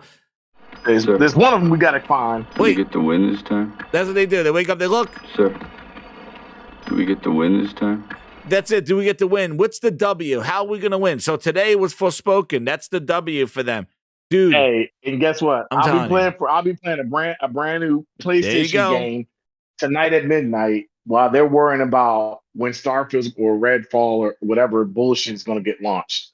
So how about that? Like, if they just focus on great quality games and tell Phil Spencer and Santi and all these other bullshit people that there, we want good quality. We don't care what you put in the service. It needs to be good. If you don't want to put good quality in the service, we're not supporting the service. As a matter of fact, we're not even supporting that box anymore. But people are so invested in bullshit. How can you be invested in so much bullshit and not say anything about it? Because Microsoft doing it for a shitload of money. That's why Microsoft's doing it for a shit. Could you imagine you have a Tesla, Jez, and you go buy the new Tesla and they tell you, well, it's supposed to be more powerful, but technically all the features you got in your Tesla now, you got the same features, and you're gonna pay them off. Fucking the same price. I don't know, pay the same price. Come on now. That's what they're doing. Sense. That's what they're doing, dude. Doesn't make sense, man. Dude, it hurts my heart. Assholes we got on this is what they do. They walk. This is what they walk. My game executives go walk in and they go to Phil Spencer. How many assholes we got on this ship anyhow? Go! I knew it. I'm surrounded by assholes. Assholes. Keep firing, assholes. There you go. That's Phil Spencer walking into the meeting at Xbox. There, like it's those executives. That's what they are. Freaking clowns, man. Oh my god! But anyway, This has been an incredible show. Keep it vertical, Jez. Thank you, Church Keys. It's fighting gravity. It's fighting every day of its life. My PlayStation's right here. I see it has a little drops. It's sweating. It's fighting gravity every day. My PlayStation. No. It's vertical, man. It's fighting gravity. 1000 dripping out. It looks around and goes, Why did somebody tell me my ass was so big? Booty, shut up. Booty trying to jump into the chat here. Goddamn Booty. Why did somebody tell me my ass was so big? That's what Booty does when he walks in the goddamn studios. Oh man, what a night. Dude, thank you, Grinders. Satya, keep firing, assholes. No, I'm trying to find the one I have here. Well, this is Crystal Dynamics' slogan. You idiots! You captured the Stone Devils! That's them making the Marvel Avengers game. And then where I had the other one. Where the hell is it? Helmet, what's going on? Sanders, what's going on? Oh, this is it right here. So this one is Satya at the meeting. I got it right here. This is another. I'm gonna leave everybody. Hit the like button. Is it another exclusive? This is an exclusive meeting recording from Satya's meeting with Phil after the 343 stuff. This is what they did. So here's an exclusive one. Ready? I got it right here. Hit that like button. This is an exclusive recording. Helmet, what's going on? Sanders, what's going on? It's Mega Maid. She's gone from suck to blow. What? They're getting all their air back. Do something. Do something.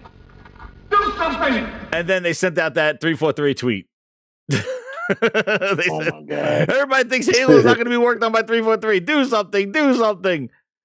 Do something. And do something, all right. Do something. Yes, I would like to have a refund. There's something to do right there. And second exclusive. 12 minutes and 80. Oh yeah. Exclusive. World premiere. What to play first and what to play last. Two ground, true and true. We all on game. And then I have the exclusive statement from Phil Gloria Spencer when he walked to Activision last year and announced that they were going to buy them. He walked in, and here's the recording. Well, I've got news for you. You are mine now. You belong to me. FTC says otherwise. Phil, get to the chopper. Enough talk. Into the boat. Into the tunnel. Get to the chopper.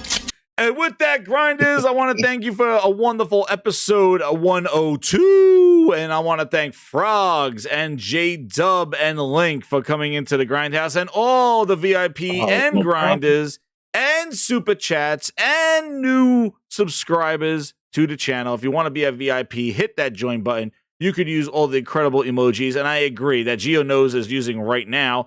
And I will be also probably putting in a slap one emoji for the VIP Grinders in there. And let me know in the comments below if you like the What Grinds Your Gears segment, if there's something I can do. But yeah, I'm open to feedback on that and see if you like that. Just give the chat some voice here, and maybe we'll do a new tier where we can make the super VIPs. I don't know what we'll call them, but like maybe contribute to, or maybe VIPs contribute to a topic of the day. We'll put it on the Grinds board. We will see. I'm thinking of a couple of things, but I want to thank you again. I'm excited. But see, I'm not excited about what I didn't tell you. I'm telling you right now. So hit that like button, share it out, subscribe to the Grindhouse, get away this trash. If you're going to play Forspoken, go play Forspoken. Use the demo. Use your own sources, your right eye and your left eye to determine if you want to get the game or not. Don't listen to the crap on Twitter. Because they gave you a choice. They gave you something to try. Take advantage of that. And I want to thank Frog. Tell them where they can find you on Twitter. Oh man, you guys can find me at Frog's Dreams. Check out my tweets, man. I try not to get into too many arguments. I just try to make sense of things. But yeah, just find me at Frog's Dreams. I'm always willing to have a good conversation. Not on some BS though. I'm beyond the BS this year, man. I'm beyond it. And you can follow J Dubs over there and Link. I'll put the links. I'll put there in the chat when we'll share this out on Twitter. Definitely follow J Dub. Dude, Link. It's wild time, man. Good guys, man. And let me do this. So I want to thank everybody. We will leave you with since they're going to be Microsoft numbers tomorrow, and the developer diary. There's only one song, one jingle to leave everybody with, and it's not the Game Pass song. We talked about NPDs. Please let them compete. Good night, everybody.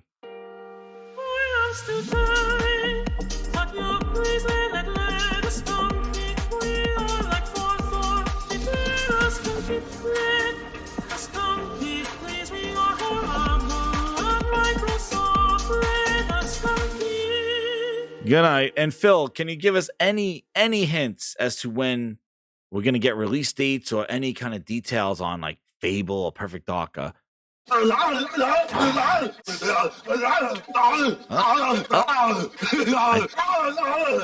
made out. He said 2025. We'll hear more. He's excited about what he didn't tell you tonight. So thank you again, Phil, for that little tidbit, guys. You heard my insider right there, Mr. Phil Spencer. If you could pull out the year, I heard 2025 and something there about Fable and Perfect Dark. I couldn't really make it out. Yeah. Okay. Oh. He told me to ask Booty. Booty, when are these games coming out? Jesus. Bunch of hot air, that guy, stinky ass Booty. All right, Booty, you're out of here. Good night, everybody. Hit that like button, share it out. Talk to you guys later. See ya. We're all